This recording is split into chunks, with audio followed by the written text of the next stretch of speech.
உங்கள் அனைவருக்கும் உங்கள் ஐயாவின் வணக்கம். நாம் இன்று முதல் பருவ தேர்விற்கு உரிய பாடப்பகுதிகளான இயல் 1, இயல் 2, இயல் 3, இயல் 4 உள்ள செய்யுள், உரைநடை, இலக்கணம், துணைப்பாடம் போன்ற பாடப்பகுதிகளை மீள்பார்வை என்ற முறையில் காண இருக்கின்றோம்.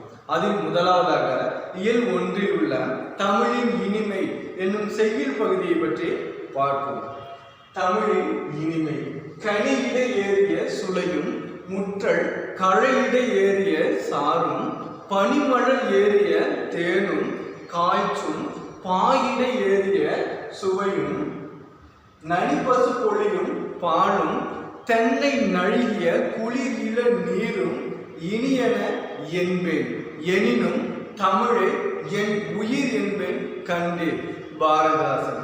இப்பகுதியினை நாம் ஏற்கனவே பார்த்துள்ளோம்.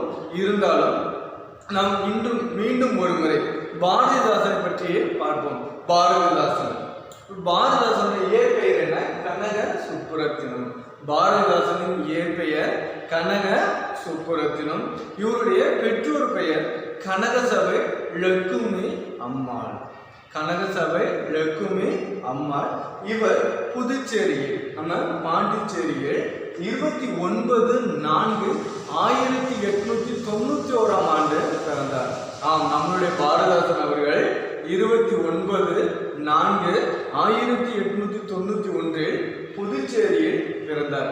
இவர் ஒரு சிறந்த எழுத்தாளர், கவிஞர், அரசியல்வாதி, திரை கதாசிரியர், தமிழாசிரியர் போன்ற பல பன்முகங்களில், பல தோற்றங்களில் தன்னுடைய தமிழை நிலைநாட்டிய பெருமைக்கு உரியவர் யார் அப்படின்னா நம்மளுடைய பாரதிதாசன் அவர்கள். இவர் 1954 புதுச்சேரி சட்டமன்ற தேர்தலில் நின்று வெற்றி பெற்றார். நம்முடைய பாரதிதாசன் அவர்கள் எம்எல்ஏவாகவும் இருந்துள்ளார்.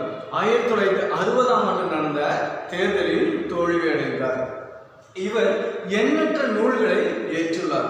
பாண்டியன் பரிசு, குடும்ப விளக்கு, அழகின் சிரிப்பு, பெண்கள் விடுதலை, அமைதி ஊமை போன்ற பல நூல்களை ஏற்றுள்ளார். இருந்தாலும் இவர் எழுதிய பிசிராந்தைய நாடகம் என்னும் ஒரு நாடக நூலுக்கு இவர் இறந்த பின்பு 1970 சாகித்ய அகாடமி விருது கிடைத்தது. இவர் இயற்றிய எந்த நூலுக்கு சாகித்ய அகாடமி விருது கிடைத்தது என்றால் பிசிராந்தைய நாடகம் என்னும் நாடக நூலுக்கு. இவரை நம்மளுடைய தந்தை பெரியார் அவர்கள் புரட்சி கவிஞர் என்ற பட்டமும், அறிஞர் அண்ணாவால் புரட்சி கவி என்ற பட்டமும் வழங்கப்பட்டுள்ளது. பாரதிதாசனை புரட்சி கவிஞர் என்று யார் அழைத்தார் அப்படின்னா தந்தை பெரியார். இவரை புரட்சி கவி என்று யார் அழைத்தார்கள் என்றால் நம்மளுடைய அறிஞர் அண்ணா. அது மட்டுமல்லாமல் நம்மளுடைய தமிழக அரசும் நம்மளுடைய திருச்சியில் பாரதிதாசன் பல்கலைக்கழகம் என்ற ஒரு பல்கலைக்கழகத்தை தோற்றுவித்து இவருக்கு மேலும் சிறப்பு சேர்த்துள்ளது. இவ்வளவு பெருமைக்குரிய நம்மளுடைய பாரதிதாசன் அவர்கள் 21/4/1964 உலக வாழ்வை நீத்தார். இவ்வளவு பெருமைக்குரிய நம் பாரதிதாசன் அவர்கள் இயற்றிய தமிழின் இனிமை என்னும் செய்யுள் பகுதியினை நாம் இப்பொழுது பார்ப்போம். கனி அப்படின்னா பழம். கனினா என்ன? பழம். ஒரு பழத்தோட இடையில் இருக்கக்கூடிய அந்த சுளை இருக்குல்ல, அந்த சுளை பார்த்தீங்கன்னா மிக மிக இனிமையானது. முற்றல் அப்படின்னா முற்றி போன, களை அப்படின்னா கரும்பு. களைனா என்ன? கரும்பு. அந்த முற்றிய கரும்பின் சாறு பார்த்தீங்கன்னா மிக மிக சுவையானதாக இருக்கும். பனிமலர். நம்ம அந்த பனிக்காலங்களில் அந்த இயற்கையாகவே பூக்கக்கூடிய அந்த பூக்களில் பார்த்தீங்கன்னா தேன் இருக்கும். அப்போ அந்த தேன் மீது அந்த பனித்துளி பட்டுச்சுன்னா அந்த தேன் எப்படி இருக்கும்? ரொம்ப ரொம்ப இனிமையாகவும் சுவையானதாகவும் இருக்கும். அதாவது பனிமலர் ஏறிய தேனும் காய்ச்சும் பாகிட ஏறிய சுவையும். நம்ம பாகன ஒரு பாத்திரத்தில் நம்ம வெள்ளத்தை விட்டு கொஞ்சம் அந்த பாத்திரத்தை தீ மூட்டணும் அப்படின்னா அந்த பாத்திரத்துள்ள அந்த வெள்ளம் என்ன பண்ணும்? பாகா உருகிடும். அந்த பாகு பார்த்தீங்கன்னா அவ்வளவு இனிமையானதாக இருக்கும். அதான் காய்ச்சி அந்த பாகின் சுவையும் நனிப்பசு. நனி அப்படின்னா மிகுதி அப்படின்னா நனி பசு அப்படின்னா இளமையாக இருக்கக்கூடிய அந்த பசு தரக்கூடிய பாலும், அதாவது எந்தவித நோய் நொடியும் இல்லாமல் இளமையாக இருக்கக்கூடிய ஒரு பசு தரக்கூடிய அந்த பால் பார்த்தீங்கன்னா ரொம்ப ரொம்ப சுவையானதாக இருக்கும். அது மட்டுமல்லாமல் தென்னை நல்கிய, தென்னை மரம் நல்கிய அப்படின்னா வழங்கிய, நல்கியன்னா வழங்கிய, அந்த தென்னை மரம் தரக்கூடிய அந்த இளநீரும் பார்த்தீங்கன்னா ரொம்ப ரொம்ப சுவையானதாக இருக்கும் அப்படின்னு யார் சொல்றா? பாரதிதாசன் சொல்றார். ஆனா அதை விட இனியன என்பது, இதனை விடவும் இனிமையானது, என்னுடைய உயிரானது எது அப்படின்னா தன்னுடைய தமிழே சொல்றாரு. அதான் நல்லா கவனிங்க. கனியிட ஏறிய சுளையும் முற்றல் களையிட ஏறிய சாரும் பனிமலர் ஏறிய தேனும் காய்ச்சும் பாயிட ஏறிய சுவையும் நனி பசு பொழியும் பாலும் தென்னை நழுகிய குளிர் இள நீரும் இனியன என்பேன். இது எல்லாமே இனிமையானதுதான். எனினும் எனினும் தமிழே, என்னுடைய தமிழே என் உயிர் என்பேன் கண்டேன் அப்படின்னு. நீங்க சொன்ன அந்த கனியோட சுவை, இந்த முற்றிய கருவின் சாற்றின் சுவை, பனிமலர் ஏறிய அந்த தேனின் சுவை, தென்னை மரத்திலிருந்து கிடைக்கக்கூடிய அந்த இள நீரின் சுவை, பசு தரக்கூடிய பாலின் சுவை எல்லாமே இனிமையானது தான், எல்லாமே இனிமையானவை தான். ஆனா இதனை விடவும் என் உயிரானது எது அப்படின்னா என்னுடைய தமிழ் அப்படின்னு யார் சொல்றா? என்னுடைய பாரதிதாசன் சொல்ற. ஓகேவா? இப்ப கனினா என்ன? பழம். தலைனா கரும்பு. நனி அப்படின்னா மிகுதி. நல்கிய அப்படின்னா வழங்கிய. ஓகேவா? இப்ப நம்ம இந்த தமிழின் இனிமை செய்யுள் பாடல் பார்த்தீங்கன்னா மனப்பாடம் பாடல். தமிழின் இனிமை இந்த செய்யுள் பாடல் மனப்பாட பாடல். அதனால நீங்க இதை நல்லா தரவா படிச்சு இதை எழுதி பார்க்கணும். அடி மாறாமல் எழுதி பார்க்கணும். ஓகேவா? அடுத்ததாக நாம் அறிவா பண்பா இவ்வுலகில் சிறந்து விளங்குவது, இவ்வுலகில் சிறந்தது அறிவா பண்பா என்னும் கவிதை பட்டிமன்றத்தை தான் நாம் உரைநடை வழியாக பார்க்க இருக்கின்றோம். இவ்வுலகில் என்றுமே சிறந்தது அறிவே என்னும் தலைப்பு இன்சுவையும் அருளப்பனும் பேசுகிறார்கள்.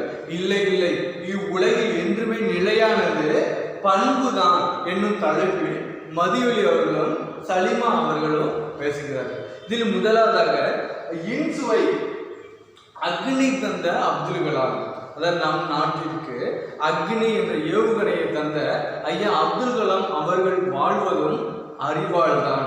அது மட்டுமல்லாமல் 1000 கண்டுபிடிப்பால் உலகை அசத்திய தாமஸ் ஆல்வா எடிசன் இவர்கள் இன்றளவும் வாழ்ந்து கொண்டு இருக்கிறார்கள் என்றால் அதற்கு மூல காரணம் அவர்களின் அறிவுதான் என்று வாதாடுகிறார். அது மட்டுமல்லாமல் மதியொலி புத்தரோடு வள்ளுவரும் போதித்ததும் நற்பண்பு, அதாவது புத்தர் உயிர் பலி கூடாது என்று எடுத்துரைத்தார். அது மட்டுமல்லாமல் வள்ளுவர் நாம் மனிதர்கள் எவ்வாறு வாழ வேண்டும், அறம் பொருள் இன்பம் என்ற 3 எலிகளின் மூலம் முப்பால்களை விளக்கிய வள்ளுவரும் வாழ்ந்து கொண்டிருப்பதும் பண்பால் தான் அப்படின்னு மதியொலி கூறுகிறார். மதியொலி என்ன சொல்றாரு? அறிவு நிலையானதல்ல, இவ்வுலகில் நிலையானது பண்பு தான். அதற்கு காரணம் என்ன அப்படின்னா புத்தரும் வள்ளுவரும் போதித்தது நற்பண்பு அப்படின்னு மதியொலி வாதாடுகிறார். இதனிடையே அருளப்பன் பண்பை வைத்துக்கொண்டு, வெறும் பண்பை வைத்துக்கொண்டு பெரும் பந்தல் போடலாமா? ஒரு பந்தல் போடணும் அப்படின்னா கூட அதுக்கு என்ன வேண்டும்? பணம் வேண்டும். பணம் வேண்டும் என்றால் அதனை சம்பாதிக்கக்கூடிய அறிவு வேண்டும் அப்படின்னு அருளப்பன் ஆதாரிக்கிறார். அறிவாற்றல் உள்ளவன் தான் இவ்வுலகை ஆளுகின்றான். ஆதலால் இவ்வுலகில் என்றுமே நிலையானது அறிவுதான் என்று அருளப்பன் கூறுகிறார். அடுத்ததாக சலீம் அவர்கள் இவ்வுலகில் நிலையானது ஒரு செல்வம் எது என்றால் அது பண்பு தான். அதற்கு அதியமான் உயிர் காக்கும் நெல்லிக்கனியை, அதியமான் என்னும் கடையெழு வள்ளல்கள் ஒருவரான அதியமான் உயிரினை காக்கக்கூடிய ஒரு நெல்லிக்கனியை அவ்வைக்கு வழங்கினான். அது அறிவால் கிடையாது, அவனிடம் இருந்த பண்பால் தான். அதியமான் உயிர் காக்கும் நெல்லிக்கனியை யாருக்கு கொடுத்தாங்க அப்படின்னா அவ்வைக்கு கொடுத்தாங்க. அவரிடம் இருந்த அந்த பண்பால் தான் தான் உண்ணாமல் அந்த நெல்லிக்கனியை அவ்வையிடம் வழங்கினார். அது மட்டுமல்லாமல் அன்னை தெரசா கொல்கத்தா மாநகரில் தொழுநோயால் பாதிக்கப்பட்டவர்களே அரவணைத்தவர் யார் அப்படின்னா அன்னை தெரசா. அவர்கள் அந்த தொழுநோயால் பாதிக்கப்பட்டவர்களை அரவணைத்ததும் அவருடைய பண்பால் தான். ஆகவே இவ்வுலகில் நிலையானது பண்புதான் என்று சலிமா கூறுகிறார். இவர்கள் நால்வரின் பேச்சினை கேட்ட ஐயா நடுவர் அவர்கள் இவ்வுலகில் நிலையானது, இவ்வுலகில் நிலையாக உங்களுடைய பெயர் வாழ வேண்டும் எனில் உங்களுக்கு அறிவும் தேவை, பண்பும் தேவை என்று கூறி நல்லதொரு தீர்ப்பை வழங்கி விடைபெறுகிறார். மாணவர்களே, இப்ப இன்சுவை அறிவால் உயர்ந்தவர்களாக யார் யாரை குறிப்பிடுகிறார் அப்படின்னா ஐயா Abdul Kalam, Thomas Alva Edison. அடுத்தது மதியொலி பண்பால் சிறந்தவர்களாக யார் யாரை குறிப்பிடுகிறார் அப்படின்னா புத்தர், வள்ளுவர். அடுத்தது அதியமான் உயிர் காக்கும் நெல்லிக்கனியை யாருக்கு வழங்கினார் அப்படின்னா அவ்வைக்கு வழங்கினார். இப்ப தொழுநோயால் பாதிக்கப்பட்டவர்களே அரவணைத்தவர் யார் அப்படின்னா அன்னை தெரசா. ஓகேவா? இப்ப நம்ம இந்த கருத்துக்களை தான் இந்த அறிவா பண்பா என்னும் உரைநடை பகுதியை பார்த்தோம். இதற்கு அடுத்தது நாம் துணைப்பாட பகுதியினை பார்ப்போம். அடுத்ததாக நாம் என்ன சத்தம் என்னும் துணைப்பாட பகுதியினை பார்க்க இருக்கிறோம். செழியன். செழியன் அப்படின்னா ஒரு 5ஆவது படிக்கிற உங்களை போல ஒரு பையன். அவன் என்ன பண்றான், ஞாயிற்றுக்கிழமை அன்னைக்கு பள்ளி விடுமுறை என்பதால் தனது பாட்டியுடன் ஆடு தன் வீட்டில் உள்ள ஆடுகளை ஓட்டி காட்டின் அருகில் செல்கின்றான். ஓகேவா? ஒரு அழகான கதை தான். இப்ப செழியன் என்ன பண்றான், செழியன் என்ன பண்றான், தனது பாட்டியுடன் தன் வீட்டில் உள்ள ஆடுகள் எல்லாம் ஓட்டிட்டு மேய்க்க போறான். அவர் மேய்க்க போறப்ப ஆடுகளை விட்டுறான். ஆடு என்ன பண்ணுது, போய் மேய்ச்சிக்கிட்டு இருக்கு. இவன் ஒரு மரத்துக்கு கீழே உட்கார்ந்துருக்கான். ஒரு மரத்தோட நிழல்ல அந்த இயற்கையின் அழகை ரசித்து கொண்டு ஒரு மரத்துக்கு கீழே அமர்ந்திருக்கான். அந்த மரத்துக்கு மேல இந்த குரங்குகள்லாம் நம்ம வந்து பயங்கர அழப்பட்டு குரங்கு என்ன பண்ணுது, மேலேருந்து கீழே அவனை உட்கார விடுது, பயங்கர அழப்பட்டு விடுது. அதனால செல்லிங்க என்ன பண்றான், நம்ம இன்னொரு மரத்துல போய் உட்காந்துருக்கோம் அப்படின்ட்டு அது அருகில் உள்ள மற்றொரு மரத்தடியில் போய் செல்லிங்க என்ன பண்றான், உட்கார்ந்துறான். இப்ப இங்க உட்கார்ந்துக்கிறது பார்த்தீங்கன்னா அந்த மரத்துக்கு மேல அந்த குயில் இருக்குல்ல, அந்த குயில் எப்படி ஓசையிடும் அப்படிங்கிற மாதிரி குயில் வந்து பயங்கரமா சவுண்ட் வருது. அந்த ஓசையை கேட்டோம்னா அவன் மனதிற்கு ஒரு இனிமை தர மாதிரி இருக்கு. அதனால செல்லிங்க என்ன பண்றான், இந்த மரத்தடியிலே அப்படியே படுத்து தூங்கிடுறான். ஓகேவா? மரத்தடியிலே படுத்து செல்லியன் தூங்குறான். கொஞ்ச நேரத்துல பார்த்தீங்கன்னா ஆடுலாம் பயங்கரமா கத்த ஆரம்பிச்சிருக்கு. என்னடா ஆடுலாம் கத்துது அப்படின்னு செல்லியன் கண் விழித்து பார்க்கறான். தூரத்துல ஒரு நரி என்ன பண்ணுது, இந்த ஆடுகள் எல்லாம் எப்படி வேட்டையாடலாம், எப்படி கொல்லலாம் அப்படின்ட்டு இந்த ஆடுகள் நோக்கி இந்த நரி வருது. உடனே செல்லியன் பார்த்தான், தன் கையில வச்சிருந்தா அந்த கம்பு இருக்கு பார்த்தீங்களா, அதை எடுத்து விட்டே நம்ம அந்த கம்பு என்ன நரி மீது பட்டு நரி ஓடிடுச்சு.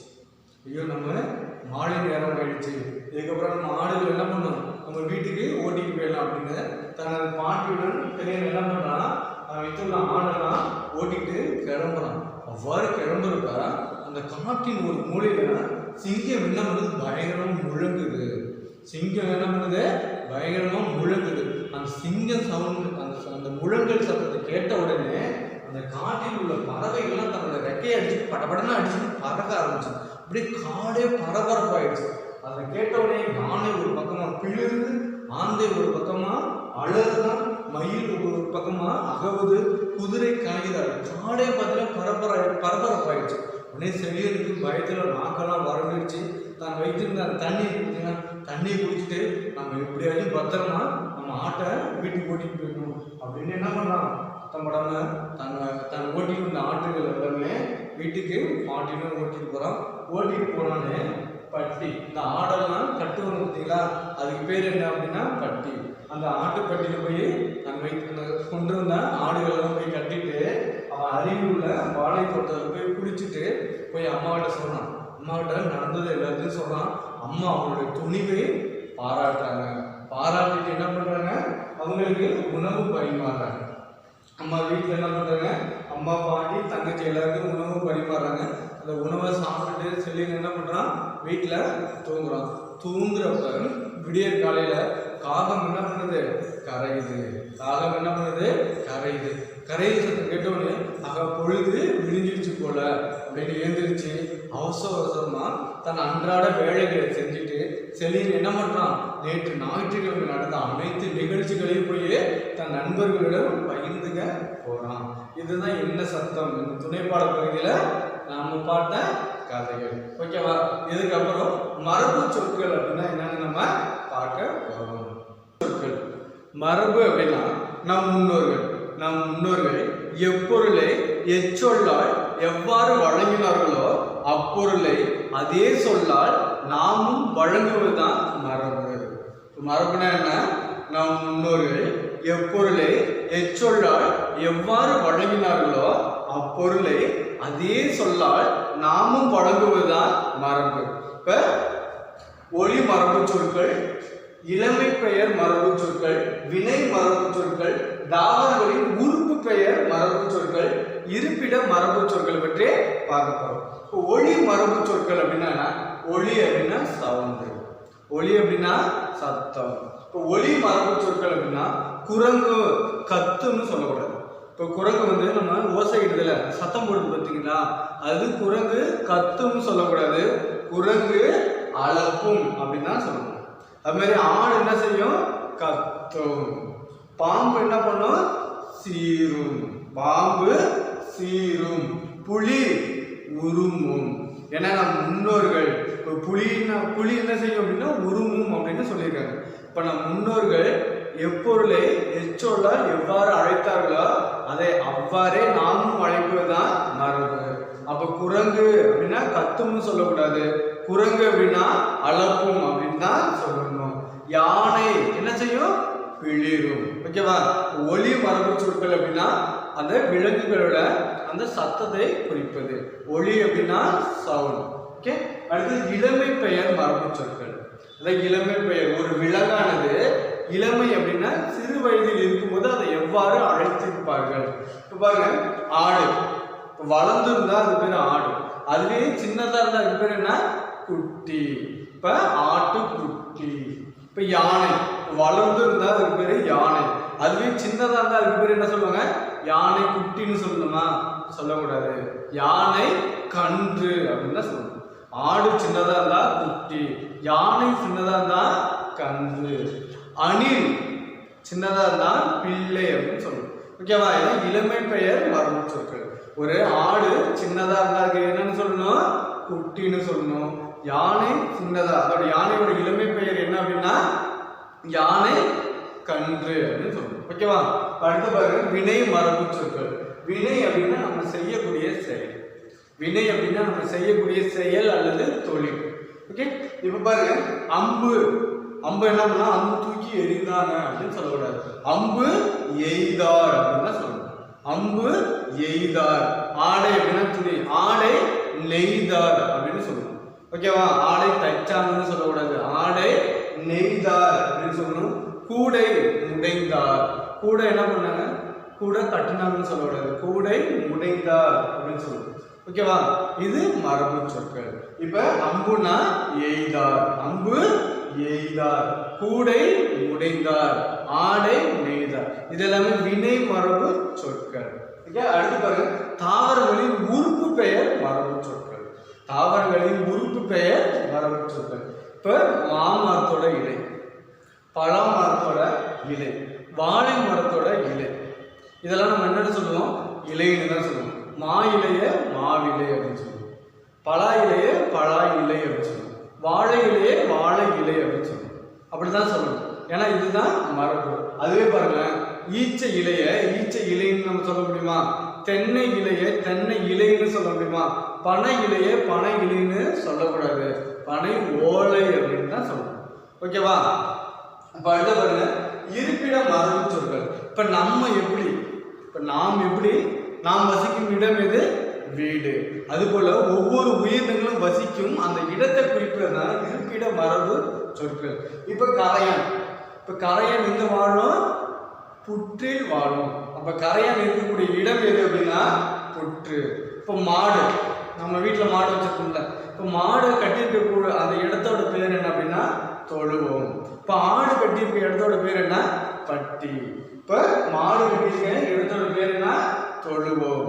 ஏன்னா மாடு அங்கதான் வசிக்கும். அப்போ குருவி வாழக்கூடிய இடத்தோட பேர் என்ன? கூடு. அதான் குருவி கூடு அப்படின்னு சொல்லுவோம். இப்ப எலி இருக்கக்கூடிய இடத்தோட பேர் என்ன? எலி வலையில தான் இருக்கும். இப்ப அதாவது இருக்கக்கூடிய வாழக்கூடிய அந்த இருப்பிடத்தை குறிக்கும் பெயர் தான் இருப்பிட மரபு சொற்கள். ஓகே, இப்ப மரபு சொற்கள் என்ன? நம் முன்னோர்கள் எப்பொருளை எச்சொல்லால் எவ்வாறு வழங்கினார்களோ அதே பொருளை அச்சொல்லால் அவ்வாறே நாமும் வழங்குவதுதான் மரபு. ஓகேவா? இப்ப நம்ம மரபுல ஒளி மரபு சொற்கள், வினை மரபு சொற்கள், இளமை பெயர் மரபு சொற்கள், இருப்பிட மரபு சொற்கள் இதெல்லாம் நம்ம பார்த்துட்டோம். இதோட இயல் 1 முடிஞ்சிருச்சு. இப்ப நம்ம அடுத்தது இயல் 2 செல்ல போறோம். நாம் இயல் 2 கல்வியின் அவசியத்தை பற்றியும் கற்றவரின் குண நலன்களை பற்றியும் பொறுமையை கடைபிடிப்பதால் கிடைக்கக்கூடிய பரிசினை பற்றியும் பெயர்ச்சொல் வினைச்சொல் பற்றியும் அறிந்து கொள்ள போகிறோம். அதில் முதலாவதாக மூதுரை என்னும் செய்யுள் பாடலினை பற்றி பார்ப்போம். மூதுரை அடக்கம் உடையார் அறிவிலர் என்றெண்ணி கடக்க கருதவும் வேண்டாம். மடைத்தலையில் ஓடுமீன் ஓட உருமீன் வருமளமும் வாடி இருக்குமாம் கொக்கு. மூதுரை அடக்கம் உடையார் அறிவிலர் என்றெண்ணி கடக்க கருதவும் வேண்டாம். மடைத்தலையில் ஓடுமீன் ஓட உருமீன் வருமளவும் வாடி இருக்குமாம் கொக்கு. மூதுரை, இந்த மூதுரை எப்படி பிரித்து எழுதலாம் அப்படின்னா மூப்பு கூட்டல் உரை. மூதுரைய மூப்பு கூட்டல் உரை என்று பிரித்து எழுதலாம். இதற்கு வாக்குண்டாம் என மற்றொரு பெயரும் உண்டு. மூதுரையின் மற்றொரு பெயர் என்ன அப்படின்னா வாக்குண்டாம். மூதுரை அப்படின்னா நம் முன்னோர்களின், நம்மளுடைய முன்னோர்களின் அறிவுடையவர்களின் அறிவுரைகளை தொகுத்து கூறும் ஒரு நூல் தான் மூதுரை. மூதுரைனா என்ன? முன்னோர்களின் உரை அப்படின்னு சொல்றாங்க. அதாவது நம் முன்னோர்களின் அந்த அறிவுடையவர்களின் அறிவுரைகளை தொகுத்து கூறும் ஒரு நூல் தான் மூதுரை. இந்த மூதுரையில 30 வெண்பாக்கள் உள்ளன. இந்த மூதுரையில் 30 வெண்பாக்கள் உள்ளன. இப்பாடலை இயற்றியவர் யார் அப்படின்னா ஔவையார். பாடலை இயற்றியவர் யார்? ஔவையார். ஔவையார் எண்ணற்ற நூல்களை இயற்றுள்ளார். அவற்றுள் சிறந்ததாக கருதப்படுவது ஆத்திச்சூடி, கொன்றை வேந்தன், நல்வெளி போன்ற எண்ணற்ற நூல்களை படைத்துள்ளார் நம் ஔவையார். நாம் இப்பொழுது மூதுரை என்னும் செய்யுள் பாடலின் பொருளினை பார்ப்போம். அடக்கம் உடையார். அடக்கம் அப்படின்னா பணிவு. அடக்கம் அப்படின்னா பணிவு. அடக்கம் உடையார் அந்த பணிவு உடையவர்களே அறிவிலர். அறிவிலர் அப்படின்னா அறிவு இல்லாதவர். அறிவிலர் அப்படின்னா அறிவு இல்லாதவர். அதாவது அடக்கம் உடையார் அறிவிலர் என்றெண்ணி. ஒரு பொறுமை உடையவர்களே அறிவு இல்லாதவர் என்றெண்ணி நாம் அவர்களே அப்படி நினைக்க கூடாது. என்றெண்ணி கடக்க கருதவும் வேண்டாம். கடக்க அப்படின்னா வெல்ல. அதாவது ஒரு பொறுமை உடையவர்களே அவர்கள் திறமையற்றவர்கள் அப்படின்னு நினைச்சு நம்ம அவங்கள வெல்ல கருத வேண்டாம். அப்படி வெல்ல கருத நினைச்சோம் அப்படின்னா நாம் தான் தோற்று போவோம் அப்படின்னு சொல்றாங்க. அதாவது அடக்கம் உடையார் அறிவிலர் என்று. அடக்கம் என்ன? பணிவு. பணிவு உடையவர்களே அறிவிலர் அப்படின்னா அறிவு இல்லாதவன் அப்படின்னு என்று எண்ணி அவர்களை கடக்க அப்படின்னா வெல்ல கருதவும் அப்படின்னா நினைக்கவும் வேண்டாம். ஏன் அப்படின்னா மடைத்தலை அப்படின்னா நீர் பாயக்கூடிய வழி. அந்த நீர் பாயக்கூடிய வழியில் ஓடு மீன் ஓட சின்ன சின்ன மீன்னா ஓடிக்கிட்டே இருக்கும் போது ஒரு கொக்கு என்ன பண்ணுவோம்? அப்படியே காத்துக்கிட்டே இருக்கும். ஓடு மீன் ஓட உரு மீன் அப்படின்னா பெரிய மீன். தனக்கான பெரிய மீன் வரும் வரைக்கும் வாடி இருக்குமாம் கொக்கு. அதாவது மடைத்தலை அப்படின்னா நீர் பாயக்கூடிய வழியில கொக்கானது ஒரு காலை தூக்கிட்டு அப்படியே உட்காந்துருக்குமா. ஏன் அப்படின்னா சின்ன சின்ன மீனெல்லாம் அது சாப்பிடாது. அதற்கான அந்த பெரிய மீன் வரும் வரைக்கும் அது என்ன பண்ணும்? காத்துக்கிட்டு இருக்கும். அது போலதான் அறிவுடையவர்கள் தனக்கான காலம் வரும் வரைக்கும் கொக்கினை போல் அமைதியாக காத்திருப்பர். தனக்கான காலம் வாய்த்தவுடன் கொக்கினை போல் விரைவாக அச்செயலை செய்து முடிப்பர். அதனால நம்ம யாரையும் அறிவு இல்லாதவர் அப்படின்னு நினைக்க கூடாது அப்படின்னு யார் சொல்றாங்க? ஔவையார் சொல்றாங்க. ஓகேவா? இப்ப அடக்கம்னா என்ன? பணிவு. அறிவியலர் அப்படின்னா அறிவு இல்லாதவர். கடக்க அப்படின்னா வெல்ல. கருதவும் அப்படின்னா நினைக்கவும். மடைத்தலை அப்படின்னா நீர் பாயும் வழி. உருமீன் அப்படின்னா பெரிய மீன். ஓகேவா? இப்ப இந்த கொக்கு எதற்காக காத்து இருந்துச்சு? கொக்கு பெரிய மீனிற்காக காத்து இருந்துச்சு. யாரை அறிவில்லாதவர் என நம்ம எண்ணக்கூடாது. அடக்கம் உடையவர், பணிவு உடையவர்களை நாம் அறிவில்லாதவர் என எண்ணக்கூடாது. ஓகேங்களா? இப்பாடல் செய்யுள் பாடல், மனப்பாட பாடல் என்பதால் இப்பாடலை நன்கு படித்து எழுதி பார்க்குமாறு அன்புடன் கேட்டுக்கொள்கிறேன். நம்ம இப்ப இயல் 2 உள்ள உரைநடை பகுதிக்கு செல்வோம். பொருட்செல்வம். அதாவது மலர்விழியும் தமிழரசின் தோழிகள். மலர்விழியும் தமிழரசி 2 பேரும் தோழிகள். இப்போ மலர்விழி என்ன பண்றாரு? வீட்டுல தொலைக்காட்சியில ஒரு பட்டிமன்றம் பார்த்துட்டு இருக்காங்க. அந்த பட்டிமன்றத்தோட தலைப்பு என்ன அப்படின்னா, உலகில் சிறந்த செல்வம் கல்வி செல்வமா பொருட்செல்வமா. இந்த பட்டிமன்றத்தை பார்த்து கொண்டு இருக்கப்ப மின்சாரம் போயிடுது. இந்த பட்டிமன்றத்தை பார்த்துக்கிட்டே இருக்கா. நடுவர் தீர்ப்பு கூறுவதற்கு முன்பே மின்சாரம் போயிடுச்சு. மறுநாள் பள்ளிக்கு போறான். பள்ளிக்கு போறப்ப அவளுடைய தோழி தமிழரசிட்ட சொல்றான், இது மாதிரி நான் நேற்று ஒரு பட்டிமன்றம் பார்த்தேன். இந்த உலகில் சிறந்த செல்வம் கல்வி செல்வமா பொருட்செல்வமா அப்படின்னு ஒரு பட்டிமன்றம் பார்த்துக்கிட்டே இருந்தேன். அந்த நடுவர் தீர்ப்பு கூறுறதுக்கு முன்னாடியே எங்க வீட்டுல மின்சாரம் போயிடுச்சு. அதனால நடுவர் என்ன தீர்ப்பு சொல்லியிருப்பார் அப்படின்னு என்னாட்டே தெரிஞ்சிக்க முடியல அப்படின்னு பேசிக்கிட்டே போறப்ப நம்ம மலர்விழி தமிழரசி கேட்கிறான், ஓகே, நீ எந்த செல்வம், நீ எது சிறந்த செல்வம் அப்படின்னு நினைக்கிற? அதாவது தமிழரசி கேட்கிறா மலர்விழிட்ட, மலர்விழி இந்த உலகில் சிறந்த செல்வம் அப்படின்னு நீ எதனை கருதுகிறீர் அப்படின்னு கேட்க. உடனே மலர்விழி சொல்றா, இந்த உலகில் சிறந்த செல்வம் அப்படின்னு ஒன்று இருந்துச்சுன்னா அது கல்வி செல்வம் தான் அப்படின்னு சொல்றாங்க. அது உடனே தமிழரசி கேட்க, அது எப்படி இந்த உலகில் சிறந்த செல்வம் கல்வி செல்வம்னு சொல்றீங்க, அது எப்படி அப்படின்னு கேட்கிறாங்க. உடனே மலர்விழி சொல்றா, கல்வி கற்காதவர்களை, இவ்வுலகில் கல்வி கற்காதவர்களை கலர் நிலத்திற்கு ஒப்பாவான் அப்படின்னு நம்மளுடைய பாரதிதாசன் சொல்லியிருக்காரு. பாரதிதாசன் என்ன சொல்லியிருக்காரு? கல்வி கற்காதவன் கலர் நிலத்திற்கு ஒப்பாவான் அப்படின்னு பாரதிதாசன் சொல்லியிருக்காரு. நம்ம திருவள்ளுவரும் கேடில் விழிச்செல்வம் கல்வி ஒருவருக்கு மாடல்ல மற்ற எவை அப்படின்னு. இந்த உலகில் இருக்கக்கூடிய செல்வங்களுள் தலையானது முதன்மையானது எது அப்படின்னா அது கல்வி செல்வம் தான் அப்படின்னு நம்ம வள்ளுவரும் சொல்லியிருக்காரு. அதனால இந்த உலகில் சிறந்த செல்வம் எது அப்படின்னா கல்வி செல்வம் தான் அப்படின்னு மலர்விழி சொல்றான். உடனே தமிழரசி சொல்றான், பொருள் இல்லாருக்கு இவ்வுலகம் இல்லை. அதாவது கேடில் விழிச்செல்வம் கல்வி அப்படின்னு சொன்ன வள்ளுவர் தான் பொருள் இல்லாருக்கு இவ்வுலகம் இல்லை அப்படின்னு சொல்லியிருக்கிறாரு. அதனால சிறந்த செல்வம் பொருட்செல்வம் அப்படின்னு தமிழரசி சொல்றாங்க. உடனே மலர்விழி சொல்றாங்க, பணம் 10 செய்யும் அப்படின்னு எனக்கு தெரியும். பணம் 10 செய்யும், பணம் பாதாளம் வரைக்கும் பாயும் அப்படிங்கிறதுலாம் எனக்கு தெரியும்.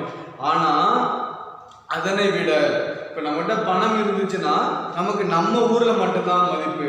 ஆனா நம்ம நல்ல கல்வி அறிவை பெற்றோம் அப்படின்னா நாம் சென்ற இடங்களில் எல்லாம் நம்மை சிறப்பு செய்வர்.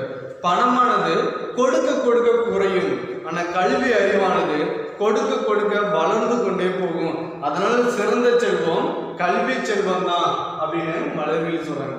உடனே தமிழரசி சொல்றாங்க, நீ என்னதான் கல்வி அறிவு செய்தாலும், நீ என்னதான் கல்வி அறிவை கற்றிருந்தாலும், நீ கல்வி கற்க வேண்டும் என்றால் உனக்கு பணம் தேவை. நீ புதுமைகளை கண்டறிய வேண்டும் என்றால் உனக்கு பணம் தேவை அப்படின்னு சொல்றாங்க. மலர்விழி சொல்றாங்க, எல்லாத்துக்கும் பணம் வேணும், அதுவும் எனக்கும் தெரியும். ஆனா பணம் தான் உயிர் நாடி என்று கூறிவிட முடியாது. பணம் தான் உயிர் நாடி என்று கூறிவிட முடியாது. ஏனால் பொருட்செல்வம் பார்த்தீங்கன்னா கல்வனால் கவர்ந்து செல்ல முடியும். ஆனால் கல்வி செல்வம் எந்த கைவனாலும் கவர முடியாது. அது கொடுக்க கொடுக்க குறைவுபடாது, வளர்ந்து கொண்டே செல்லும் அப்படின்னு மலர்விழி சொல்றாங்க. 2 பேரும் இப்படி வாதத்துல பேசி போயிட்டே இருக்காங்க. போறப்ப அவங்களுடைய தமிழாசிரியர் வராரு. தமிழாசிரியர் கேட்கிறாரு, என்னம்மா மலர்விழி தமிழரசி பயங்கரமா விவாதம் பண்ணிட்டு வரீங்களே, என்ன அப்படின்னு கேட்குறாங்க. உடனே மலர்விழி சொல்கிறார், ஐயா நான் நேற்று எங்கள் வீட்டில் தொலைக்காட்சியில் ஒரு பட்டிமன்றம் பார்த்தேன். அதோடைய தலைப்பு உலகில் சிறந்த செல்வம் கல்வி செல்வமா பொருட்செல்வமா அப்படின்னு இருந்துச்சு. அதில் நடுவர் தீர்ப்பு கூறுவதற்கு முன்னாடியே எங்கள் வீட்டில் மின்சாரம் போயிடுச்சு. அதனால நடுவர் என்ன தீர்ப்பு சொல்லியிருப்பாருன்னு எனக்கு தெரியல. அதனால தான் நானும் என் தோழியும் விவாதம் செஞ்சுக்கிட்டு வந்தோம். நீங்கள் கூறுங்கள் ஐயா, இவ்வுலகில் சிறந்த செல்வம் எது அப்படின்னு கேட்குறேன். உடனே அவங்க தமிழாசிரியர் சொல்றார், இவ்வுலகில் அறியாமை என்னும் இருளை நீக்கி ஒரு மனிதனை அறிவு ஒளி பெற செய்வது எது அப்படின்னா கல்வி. அதனால் கல்விதான் சிறந்தது அப்படின்னு நான் சொல்ல மாட்டேன். ஏன் அப்படின்னா ஒரு நாணயம் அப்படின்னா அதுல ஒரு பக்கம் தலை இருக்கும், ஒரு பக்கம் பூ இருக்கும். ஒரு நாணயத்துல ஒரு பக்கங்களை மட்டும் கொண்டு நாம் ஒரு பொருளை வாங்கிவிட முடியாது. ஒரு நாணயத்திற்கு எப்படி 2 பக்கங்களோ அதுபோல ஒரு மனிதன் இவ்வுலகில் வாழ வேண்டும் என்றால் அவனுக்கு பணமும் தேவை, கல்வியும் தேவை என்று கூறி தமிழாசிரியர் என்ன பண்றாரு, விடை பெறுகிறார். உடனே 2 பேரும் முடிவு பண்றாங்க, ஓஹோ அப்ப இவ்வுலகில் நாம் சிறந்து வாழ வேண்டும் என்றால் நாம் கல்வியுடன் கூடிய பொருளும் தேவை. அப்ப இவ்வுலகில் சிறந்த செல்வம் கல்வி செல்வமும் பொருட்செல்வமும் அப்படின்னு அவங்க 2 பேரும் சேர்ந்து பேசிட்டு போயிடுறாங்க. இதுக்கப்புறம் வறுமையிலும் நேர்மை அப்படின்னு ஒரு துணைப்பாட பகுதியில நம்ம பார்த்துருக்கோம். அதாவது நம்ம எவ்வளவுதான் வறுமையான நிலையில இருந்தாலும் நம்ம என்ன பண்ணக்கூடாது, நேர்மை என்னும் பண்பை கைவிட கூடாது. ஓகே, இப்போ இந்த கதையை தான் நம்ம பார்க்க போறோம். ஒரு அழகிய சிற்றூர், எங்கு பார்த்தாலும் எழில் கொஞ்சம் பசுமை நிறைந்த ஒரு சிற்றூர். வானம் மும்மாறி மழை பொழிந்து அந்த சிற்றூர் பார்த்தீங்கன்னா எங்குமே பசுமையாக காட்சியளித்த ஒரு ஊர். திடீரென்று வானம் மழை பொழியாததால் எங்கும் பஞ்சம் நிலவியது. அதாவது பசுமையாக இருந்த நிலங்கள் அனைத்தும் வறண்டு போயின. அதனால் அவர்களுக்கு உண்ணவே உணவு கிடைக்கவில்லை. அவர்கள் பசியால் வாடினாலும் பரவாயில்லை, அவர்களுடைய குழந்தைகளும் பசியால் வாடினார்கள். இதனை கண்ட பெற்றோர்கள் அனைவரும் அவ்வூரில் வசிக்கும் ஒரு பணக்காரரிடம் உதவி போயினர். அவரும் தான் நன்னலம் படைத்தவர். அந்த பணக்காரர் என்ன பண்றாரு, அந்த ஊர்ல உள்ள கிராமத்தில் உள்ள மக்கள் எல்லாமே பணக்காரருக்கு போய், ஐயா ஐயா முன்னெல்லாம் வானம் மும்மாறி மழை பொழிந்தது, அதனால எங்களுக்கு தேவையான உணவு எல்லாமே கிடைத்தது. ஆனால் இப்பொழுது மழை பொழியாததால் ஊருக்குள்ள பஞ்சம் நிலவுது. அதனால நாங்கள் உணவு இல்லாமல் இருந்தாலும் பரவாயில்ல, எங்களுடைய குழந்தைகளும் பசியால் வாடுகின்றனர், நீங்கள் தான் எங்களுக்கு ஏதாச்சும் உதவி செய்யுங்க அப்படின்னு கைகூப்பி அந்த பணக்காரர்கிட்ட கேட்குறாங்க. அந்த பணக்காரர் நல்லவர், அதாவது தன்னலம் இல்லாதவர். அவர் உடனே சொல்றாரு, நீங்க கவலைப்படாதீங்க, உங்களுடைய குழந்தைகளின் பசியினை போக்க வேண்டியது என்னுடைய கடமை, என்னுடைய பொறுப்பு அப்படின்னு சொல்லிட்டு தன்னுடைய வேலையாட்கள் ஒருவர் கூப்பிடுறாரு. தம்பி, நீ அந்த ஊருக்கு சென்று அந்த ஊர்ல எவ்வளவு குழந்தைகள் இருக்கிறாங்க அப்படின்னு கணக்கு எடுத்துருவா அப்படின்னு சொல்றாங்க. அவ்வாறு அந்த வேலையாளர் என்ன பண்றாங்க, அந்த கிராமத்துக்கு போறாங்க. அந்த கிராமத்துல உள்ள அந்த குழந்தைகளோட எண்ணிக்கையே எடுத்துட்டு வராங்க. இந்த குழந்தைகள் எவ்வளவு குழந்தைகள் இருக்காங்க அப்படின்னு எண்ணிக்கிட்டே வராங்க. மறுநாள் காலையில அந்த குழந்தைகள் எல்லாருமே இங்கே வருவாங்க. இந்த குழந்தைகள் எல்லாமே நம்ம வீட்டை தேடி வருவாங்க. அவங்க யாரும் பசியுடன் போகக்கூடாது, அவர்கள் எல்லோருக்கும் ஒரு கொழுக்கட்டை கிடைக்கிற மாதிரி நீ ஏற்பாடு செய்ய அப்படின்னு சொல்லிடுறாங்க. அந்த வேலையாலும் அந்த ஊருக்கு போறாங்க. அந்த ஊர்ல உள்ள குழந்தைகளை எண்ணுறாங்க. அந்த எண்ணிக்கைக்கு ஏற்ப வீட்டுக்கு வராரு. ஒரு பெரிய பாத்திரத்துல கொழுக்கட்டை எடுத்து வைக்கிறாங்க. மறுநாள் காலையில அந்த கிராமத்தில் இருக்கக்கூடிய அந்த சிறுவர்கள் அனைவரும் வரிசையா வராங்க.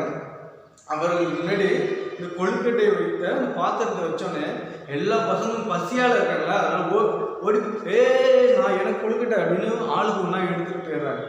ஆளுக்கு ஒன்றா அவசரத்தில் எடுத்தா எப்படி முழுசா எடுக்க முடியுமா, பிச்சு தானே எடுப்பாங்க. அது மாதிரி எடுத்துட்டு போயிடுறாங்க. கடைசியா ஒரு பெண், இந்த இளவேணி அப்படிங்கிற ஒரு பெண் இங்கேருந்து அமைதியாக வரா. மிச்சம் எது இருக்கோ அதை மட்டும் எடுத்துட்டு வீட்டுக்கு போறாங்க. இதை அந்த பணக்காரர் பார்த்து கொண்டே இருக்கிறார். இப்படியே 1 நாள் போகுது, 2 நாட்கள் போகுது, 3 நாட்கள் போகுது, 5 நாட்கள் சென்று 5 நாட்களும் அந்த கிராமத்தில் உள்ள சிறுவர்கள் அங்கேருந்து வர்றது, அடிச்சு பிடிச்சி இருக்கிறதெல்லாம் பிடிச்சி எடுத்துட்டு போறது, கடைசியில் மீதம் இருந்த அந்த சின்ன ஒரு கொழுக்கட்டையை தான் இந்த பெண் எடுத்து போறாங்க. போறா. இதை பார்த்துக்கிட்டே இருந்த அந்த பணக்காரர் என்ன பண்றாரு, பணக்காரர் ஒரு நாள் அந்த பெண்ணுக்கே தெரியாம அந்த கொழுக்கட்டைக்குள்ள ஒரு தங்க காசை வச்சுக்கிறாரு. அதே 6ஆம் நாள் அந்த பெண் அதே போல வராங்க, அதில் உள்ள அந்த கொழுக்கட்டை எடுத்துட்டு போறாங்க. இது வீட்டுக்கு போய் இப்படி அந்த கொழுக்கட்டை விடுறாங்க, அது உள்ள இருந்து என்ன விழுது, தங்க காசு விழுது, தங்க காசு விழுது. உடனே அம்மா கிட்ட எடுத்து போய் அந்த பெண், அம்மா அம்மா நான் இந்த கொழுக்கட்டையை இப்படி விட்டேன், இது உள்ள இந்த காசு இருந்துச்சு, இது என்னன்னு பாருங்க அப்படின்னு. அம்மா எடுத்து பார்க்குறாங்க, இது தங்க காசு. இந்த கொழுக்கட்டையை உங்ககிட்ட யார் கொடுத்தாங்களோ நீ அவங்க கிட்டயே இந்த காசை போய் கொடுத்துரு அப்படின்னு சொல்றாரு. உடனே அந்த பெண்ணு என்ன பண்றா, அந்த காசை எடுத்து போய் அந்த பணக்காரர்கிட்ட சொல்றாங்க, ஐயா ஐயா நீங்க கொடுத்த கொழுக்கட்டையில இந்த காசு இருந்துச்சு, இது என்னுடைய காசு இல்லை, இது உங்களுடையது, இது நீங்களே வைத்துக்கங்க, இதை நீங்களே வச்சுக்கங்க அப்படின்னு சொல்லி கொடுக்குறாங்க. உடனே அந்த பணக்காரர், அம்மா உன்னுடைய பெயர் என்ன அப்படின்னு கேட்குறாங்க. உடனே அந்த பெண் சொல்றா, ஐயா என்னுடைய பெயர் இளவேலி. அம்மா இளவேலி, இது உன்னுடைய பொறுமைக்கும், இது உன்னுடைய பொறுமைக்கும் நீ வரிசையில அமைதியா நின்றுக்கிட்டு வந்த பத்தியா, அதற்கும் நான் கொடுத்த பரிசு தான் இது அப்படின்னா. அதாவது நான் உன்னை 5-6 நாட்களாக பார்க்கிறேன், நீ உங்க தெரு மக்களோட பசங்களோட வரீங்க, அவங்க எல்லாமே அடித்து பிடிச்சு எடுத்துட்டு போறாங்க, ஆனா நீ கடைசி எவ்வளவு பொறுமையா நின்று அதை இருக்கிறத எடுத்துட்டு போனே பார்த்தீங்களா, உன்னுடைய பொறுமைக்கு நான் கொடுத்த பரிசு தான் இந்த தங்க காசு, இதை நீ எடுத்துட்டு போய் சந்தோஷமா இருங்க அப்படின்னு சொல்றாரு. உடனே அந்த குழந்தை அந்த காசை எடுத்துட்டு ஏய் ஜாலி அப்படின்னு சந்தோஷமா எடுத்து போய் அம்மா கிட்ட சொல்றாங்க. இதுதான் வறுமையிலும் நேர்மை. நாம் எவ்வளவுதான் வறுமையான நிலையில வாழ்ந்தாலும் நாம் நேர்மையினை கடைபிடிக்க வேண்டும், நேர்மையினை கடைபிடிக்க வேண்டும் என்பதுதான் இந்த கதை. ஓகே, இதுக்கு அப்புறம் பார்த்தீங்கன்னா பெயர்ச்சொல் வினைச்சொல் அப்படின்னு ஒரு இலக்கண பகுதி இருக்கு. பெயர்ச்சொல் வினைச்சொல். இப்ப சொல்லுங்க, ஓர் எழுத்து தனித்து வந்தாலும் ஒன்றுக்கு மேற்பட்ட எழுத்துக்கள் சேர்ந்து வந்தாலும் பொருள் தருமாயின் அது சொல். சொல்லுங்க, ஓர் எழுத்து தனித்து வந்தாலும் ஒன்றுக்கு மேற்பட்ட எழுத்துக்கள் சேர்ந்து வந்தாலும் பொருள் தருமாயின் அது சொல். இந்த சொல்லை குறிக்க வேறு பெயர்கள் என்ன, கிளவி, மொழி, பதம். சொல்லை குறிக்க வேறு பெயர்கள் மொழி, கிளவி, பதம். ஓகே, இந்த சொல் எத்தனை வகைப்படும் அப்படின்னா 4 வகைப்படும். இந்த சொல் எத்தனை வகைப்படும், 4 வகைப்படும். பெயர்ச்சொல், வினைச்சொல், இடைச்சொல், உரிச்சொல். இந்த சொல் பார்த்தீங்கன்னா 4 வகைப்படும். பெயர்ச்சொல், வினைச்சொல், இடைச்சொல், உரிச்சொல். ஒரு பெயர்ச்சொல் அப்படின்னா ஒன்றன் பெயரை குறித்து வரும் சொல் பெயர்ச்சொல். இப்ப ராமன் வந்தான், இல்ல ராமன் என்பது என்னது, பெயர்ச்சொல். ராமன் என்பது என்னது, பெயர்ச்சொல். இப்ப வந்தான் என்பது வினைச்சொல். இப்ப பெயர்ச்சொல் அப்படின்னா ஒன்றன் பெயரை குறித்து வரும் சொல் பெயர்ச்சொல். ஓகே, அடுத்தது வினைச்சொல், நாம் செய்யும் செயல். இப்ப ராமன் ஓடினான், ஓடுதல் என்பது வினை. எழுதினான், எழுதுதல் என்பது வினை. நீர் குடித்தான், குடித்தான் என்பது வினை. இப்ப நாம் செய்யக்கூடிய செயல் அல்லது தொழிலை குறித்து வரும் சொல் தான் வினைச்சொல். ஒன்றன் பெயரை குறித்து வரும் சொல் பெயர்ச்சொல், நாம் செய்யும் செயல் அல்லது தொழிலை குறித்து வரும் சொல் வினைச்சொல். ஓகேவா? இப்ப பெயர்ச்சொல், வினைச்சொல் இதுதான். இப்ப சொல்லணும்னா ஓர் எழுத்து தனித்து வந்தாலும் ஒன்றுக்கு மேற்பட்ட எழுத்துக்கள் சேர்ந்து வந்தாலும் பொருள் தருமாயின் அது சொல் எனப்படும். இந்த சொல்லை குறிக்கும் வேறு பெயர்கள் மொழி, கிளவி, பதம். இந்த சொல் எத்தனை வகைப்படும் அப்படின்னா 4 வகைப்படும். பெயர்ச்சொல், வினைச்சொல், இடைச்சொல், உரிச்சொல். பெயர்ச்சொல் அப்படின்னா ஒன்றன் பெயரை குறித்து வரும் சொல் பெயர்ச்சொல். நாம் செய்யும் செயல் அல்லது தொழிலை குறித்து வரும் சொல் வினைச்சொல். பெயர்ச்சொல்லும் வினைச்சொல்லுக்கும் இடையில் வரும் சொல் இடைச்சொல். பெயருக்கும் பெயர்ச்சொல்லையும் வினைச்சொல்லையும் சார்ந்து வருவதுதான் இடைச்சொல். பெயர்ச்சொல்லின் தன்மையை மிகுதிப்படுத்த வருவது உரிச்சொல். இப்ப நகரம் அப்படின்னா பெயர்ச்சொல், நகரம் அப்படின்னா பெயர்ச்சொல். அது மாநகரம் அப்படின்னா பெரிய நகரம். இப்போ மீன் அப்படின்னா பெயர்ச்சொல். அதே உருமீன், பெரிய மீன் அப்படின்னா அது உரிச்சொல். இப்ப பெயர்ச்சொல்லின் தன்மையை மிகுதிப்படுத்த வருவதுதான் உரிச்சொல். ஓகே, நம்ம இயல் 2ல அந்த செய்யுள் மூதுரை என்னும் செய்யுள் பாடல் பார்த்துட்டோம். கல்வி செல்வம் பொருட்செல்வம் என்னும் உரைநடை பகுதியும் பார்த்துட்டோம். வறுமையிலும் நேர்மை என்னும் துணைப்பாட பகுதியும் பார்த்தோம். பெயர்ச்சொல் வினைச்சொல் என்னும் இலக்கண பகுதியையும் பார்த்துட்டோம். இப்போ நம்ம அடுத்தது இயல் 3க்கு செல்ல இருக்கிறோம். இயல் 3ல நம்ம கடல் என்னும் செய்யுள் பகுதியையும் பார்க்கிறோம். கடல் எல்லை அறியாய் பெருங்கடலே நீதான் இரவும் உறங்காயோ. கடலே அள்ளும் பகலும் அலைக்கடலே உனக்கு அழுப்பும் விலையோ கருங்கடலே. பொங்கு திரைகளோ கடலே அவை புறவி நிறைதானோ கடலே. எங்கும் உணதொழியோ கடலே அன்றி இடியின் முழக்கமோ கடலே. மழையை வயிற்றடக்கம் கடலே எண்ணில் மகர மீன் உழவும் கடலே. விளைகள் முத்து அழிக்கும் கடலே சிற்பி விளையாடுக்கு உதவும் கடலே. மழைக்கு மூலமும் நீ கடலே அதை வாங்கி வைப்பதும் நீ கடலே. வழுக்கு மகிமையெல்லாம் கடலே எவர் மதித்து முடிக்க வல்லார் கடலே. கவிமணி தேசிய விநாயகனார். நம்ம கவிமணி தேசிய விநாயகனார் எங்கு பிறந்தார் அப்படின்னா கன்னியாகுமரி மாவட்டத்தில் உள்ள தேரூரில் பிறந்தார். நமது கவிமணி அவர்கள் எங்கு பிறந்தார் அப்படின்னா கன்னியாகுமரி மாவட்டத்தில் உள்ள தேரூரில் ஜூலை 27, 1876 பிறந்தார். இவருடைய தந்தை தாயார் பெயர். இவருடைய தந்தை சிவதான பிள்ளை, தாயார் ஆதிலட்சுமி அம்மாள். அதாவது சிவதான பிள்ளைக்கும் ஆதிலட்சுமி அம்மாளுக்கும் ஜூலை 27, 1876 கன்னியாகுமரி மாவட்டத்தில் உள்ள தேரூரில் பிறந்தவர் தான் நம்முடைய கவிமணி தேசிய விநாயகனார். இவருக்கு கவிமணி என்ற பட்டம் வழங்கியவர் யார் அப்படின்னா சென்னை பச்சையப்பன் கல்லூரியில் தமிழவேல் உமா மகேஸ்வரம் பிள்ளை அவர்களால் இவருக்கு கவிமணி என்ற பட்டம் வழங்கப்பட்டது. இவர் எண்ணற்ற நூல்களை ஏற்றுள்ளார். ஆசிய ஜோதி, மருமக்கள் வழி மானியம், மலரும் மாலையும் போன்ற பல நூல்களை ஏற்றுள்ளார். இவ்வளவு சிறப்பு மிக்க நம்மளுடைய கவிமணி அவர்கள் 1954 அதாவது செப்டம்பர் 24, 1954 இவ்வுலக வாழ்வை நீத்தார். இவர் இயற்றிய கடல் என்னும் செய்யுள் பகுதியை தான் நாம் இப்பொழுது பார்க்க இருக்கின்றோம். எல்லை அறியாய் பெருங்கடலே, அதாவது பறந்து விரிந்து இருக்கக்கூடிய அந்த நீர் நிறைந்த பகுதியினை உடையதுதான் கடல். அதான் எல்லை அறியாய். எல்லை அறியாய் பறந்து இருக்கக்கூடிய பெருங்கடலே நீதான் இரவும் உறங்காயோ. உனக்கு இரவில் உறக்கம் என்பதே இல்லையா. கடலே அள்ளும் பகலும், அள் அப்படின்னா இரவு, அள் அப்படின்னா இரவு, அள்ளும் பகலும் அலைக்கடலே உனக்கு அலுப்பும் இல்லையோ கருங்கடலே. அலுப்பு அப்படின்னா களைப்பு, அள்ளும் பகலும் அதாவது இரவும் பகலும், இரவு பகல் என்று பாராமல் அலையினை வீசிக்கொண்டிருக்கும் பெருங்கடலே உனக்கு களைப்பு என்பதே இல்லையா அப்படின்னு கேட்கிறார். அடுத்தது பொங்கு திரைகளோ கடலே. திரை அப்படின்னா அலை. அதே கடல்ல பாத்தீங்கன்னா அலைகள் எப்படி வரும், அப்படி பொங்கி அப்படி உயரமா வருமா, அதான் பொங்கு திரைகளோ கடலே அவை புறவி நிறைதானோ கடலே. அதாவது கடல்ல உன்னுடைய அலைகள் பார்ப்பதற்கு குதிரைகள் அணிவகுத்து வருவதை போன்று இருக்கின்றது. அதாவது புறவி அப்படின்னா குதிரை, புறவி அப்படின்னா குதிரை. அதாவது கடல்ல வரக்கூடிய அந்த அலைகள்லாம் பார்ப்பதற்கு எப்படி இருக்குதான் குதிரைகள் அணிவகுத்து வருவது போன்று இருக்கின்றது. எங்கும் உணர்வையோ கடலே. இந்த கடல்ல எந்த இடத்துல பார்த்தாலும் உன்னுடைய ஓசை தான் கேட்குது. இது கடலான உன்னுடைய ஓசையா அல்லது இடியின் முழக்கமோ எனக்கு ஐயமாக இருக்குது அப்படின்னு சொல்றாங்க. அடுத்த பாருங்க, மழையை வயிற்றடக்கும் கடலே.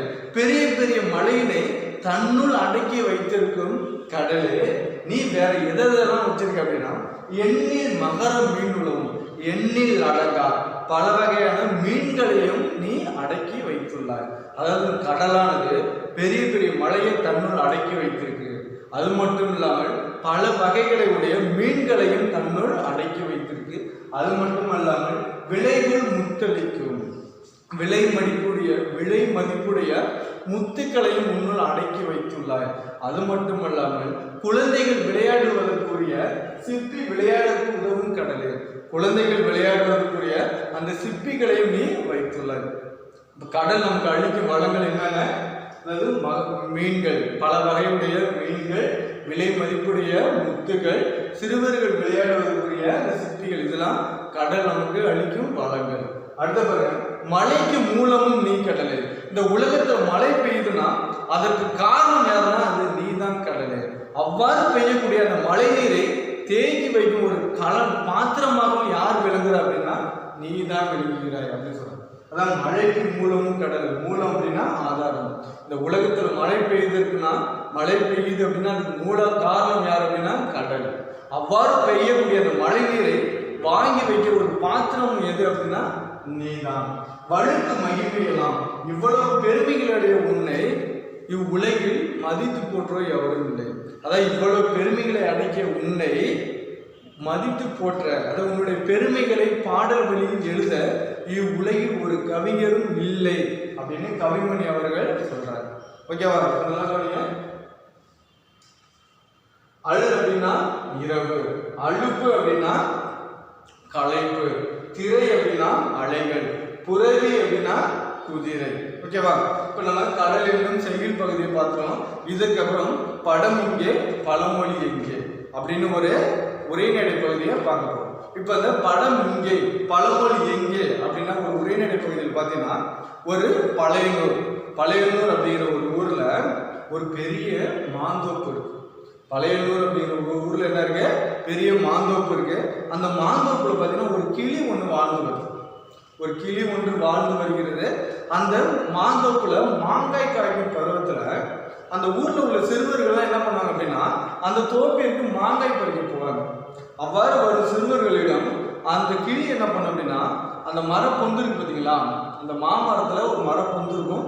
அந்த மரப்பொந்துல இருந்து ஒரு பழத்தை எடுத்துக்காட்டு.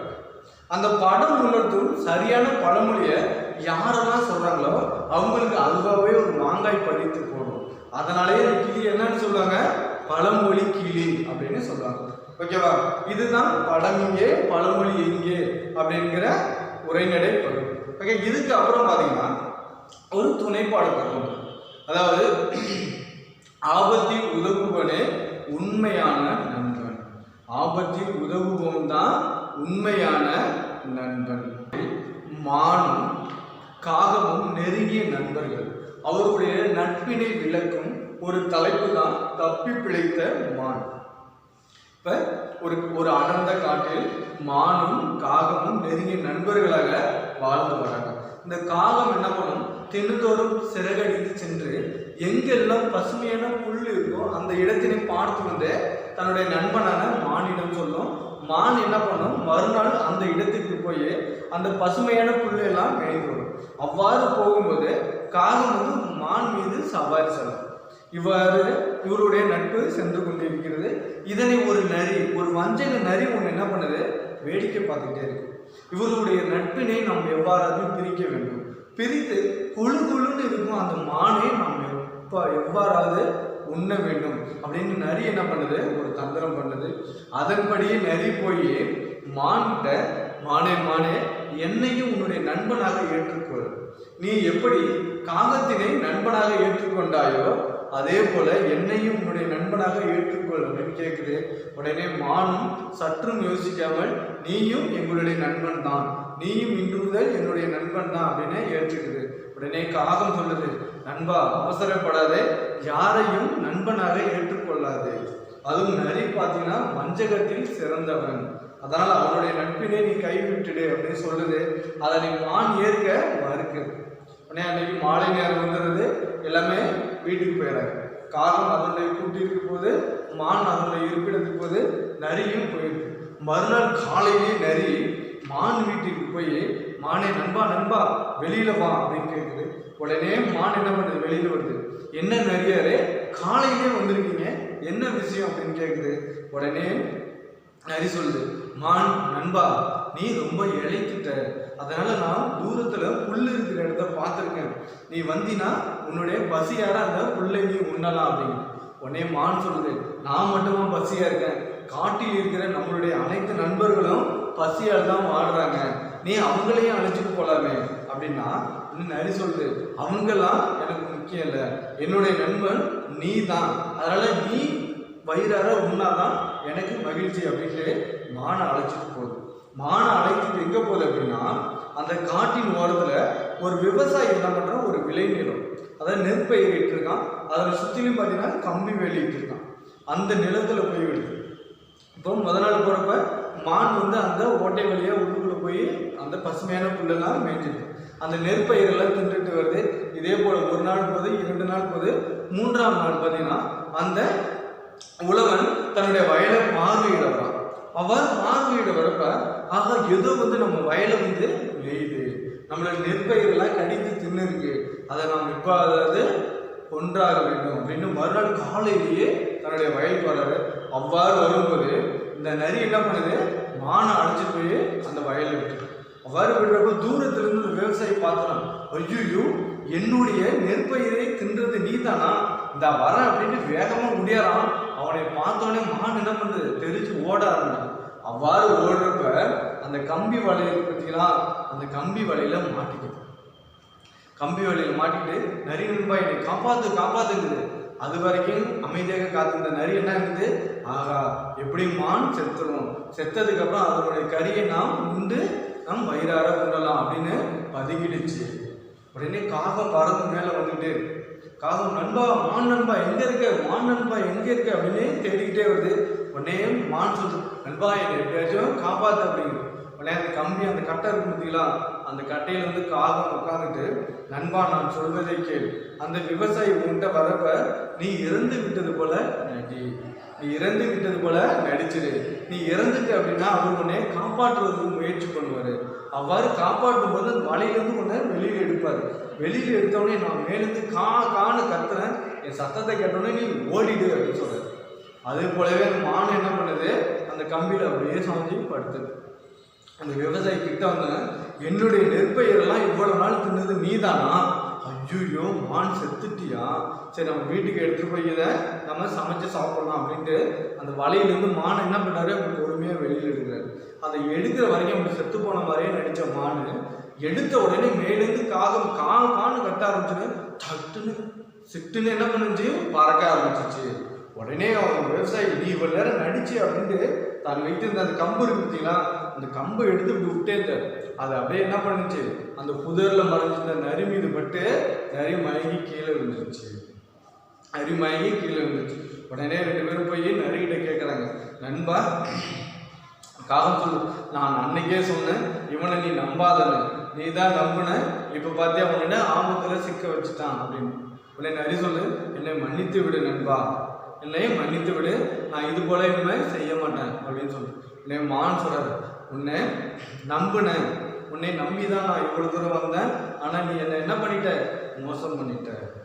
ஒரு நண்பன் அப்படின்னா ஆபத்தில் எவன் ஒருத்தன் உதவுறானோ அவன் தான் உண்மையான நண்பன்.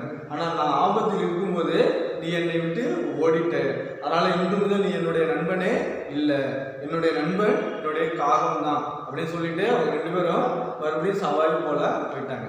இந்த கதையிலேருந்து நமக்கு என்ன தெரியுது அப்படின்னா, நாம் எப்பொழுதும் நம் நண்பர்களை கைவிடக்கூடாது. நம் நண்பர்கள் ஆபத்தில் இருக்கிறாங்க அப்படின்னா அந்த ஆபத்தில் இறங்கி நாமும் அவர்களுக்கு உதவி செய்ய வேண்டும். ஓகேவா? இதுக்கப்புறம் நம்ம இலக்கண பகுதியை பார்க்க போறோம். சொற்றொடர் அமைப்பு முறை. சொற்றொடர் அமைப்பு முறை நாம் இயல் 1ல் சொல்லுன்னா என்ன சொன்ன, ஓர் எழுத்து தனித்து வந்தாலும் ஒன்றுக்கு மேற்பட்ட எழுத்துக்கள் சேர்ந்து வந்தாலும் பொருள் தருமாய் அது சொல் அப்படின்னு பார்த்தோம். இப்போ சொற்றொடர் அப்படின்னா சொல் தொடர், அதாவது தொடர் அப்படின்னா 2 அல்லது 2ற்கு மேற்பட்ட சொற்கள். இப்ப இது ஒரு சொல், இது ஒரு சொல், இது ஒரு சொல், 2 அல்லது 2ற்கு மேற்பட்ட சொற்கள் தொடர்ந்து நின்று பொருள் தந்தா அதுதான் தொடர். இப்ப தொடர்னா என்ன, 2 அல்லது அதற்கு மேற்பட்ட சொற்கள் தொடர்ந்து நின்று பொருள் தந்தா அதுதான் தொடர். இப்போ ஒரு சொற்றொடர் அமைக்கணும் அப்படின்னா அதுக்கு என்னென்னலாம் வேணும் அப்படின்னா, எழுவாய் இருக்கணும், பயனிலை இருக்கணும், செய்யப்பட பொருள் இருக்கணும். ஒரு தொடரில் இருக்க வேண்டிய உறுப்புகள் எது அப்படின்னா எழுவாய், செய்யப்படும் பொருள், பயனிலை. இப்ப யார், எது, எவை, யாவர், யார், எது, எவை, யாவர் என்னும் வினாக்களுக்கு விடையாக வரும் சொல்லுதான் எழுவாய். யார், எது, எவை, யாவர் என்னும் வினாக்களுக்கு விடையாக வரும் சொல்லை தான் எழுவாய் அப்படின்னு சொல்லுவோம். எழுவாய் எப்பொழுதும் என்ன சொல்லாக வரும் அப்படின்னா பெயர் சொல்லாக வரும். எழுவாய் என்றாலும் பெயர் சொல் என்றாலும் ஒன்று தான். ஓகே. அடுத்தது யாரை, எதனை, எவற்றை என்னும் வினாக்களுக்கு விடையாக வரும் சொல்லுதான் செய்யப்படும் பொருள் அப்படின்னு சொல்லுவாங்க. யாரை, எதனை, எவற்றை என்னும் வினாக்களுக்கு விடையாக வரும் சொல்லே செய்யப்படும் பொருள் அப்படின்னு சொல்றாங்க. அது பார்த்தீங்கன்னா வினைமுற்று. அது என்ன வினைமுற்று? வினை அப்படின்னா நாம் செய்யக்கூடிய செயல், நாம் செய்யக்கூடிய செயல் அல்லது தொழில். முற்று அப்படின்னா முழுமை அடைஞ்சிச்சு. நான் செய்யக்கூடிய செயல் முழுமை அடைஞ்சிச்சுன்னா அதுதான் வினைமுற்று.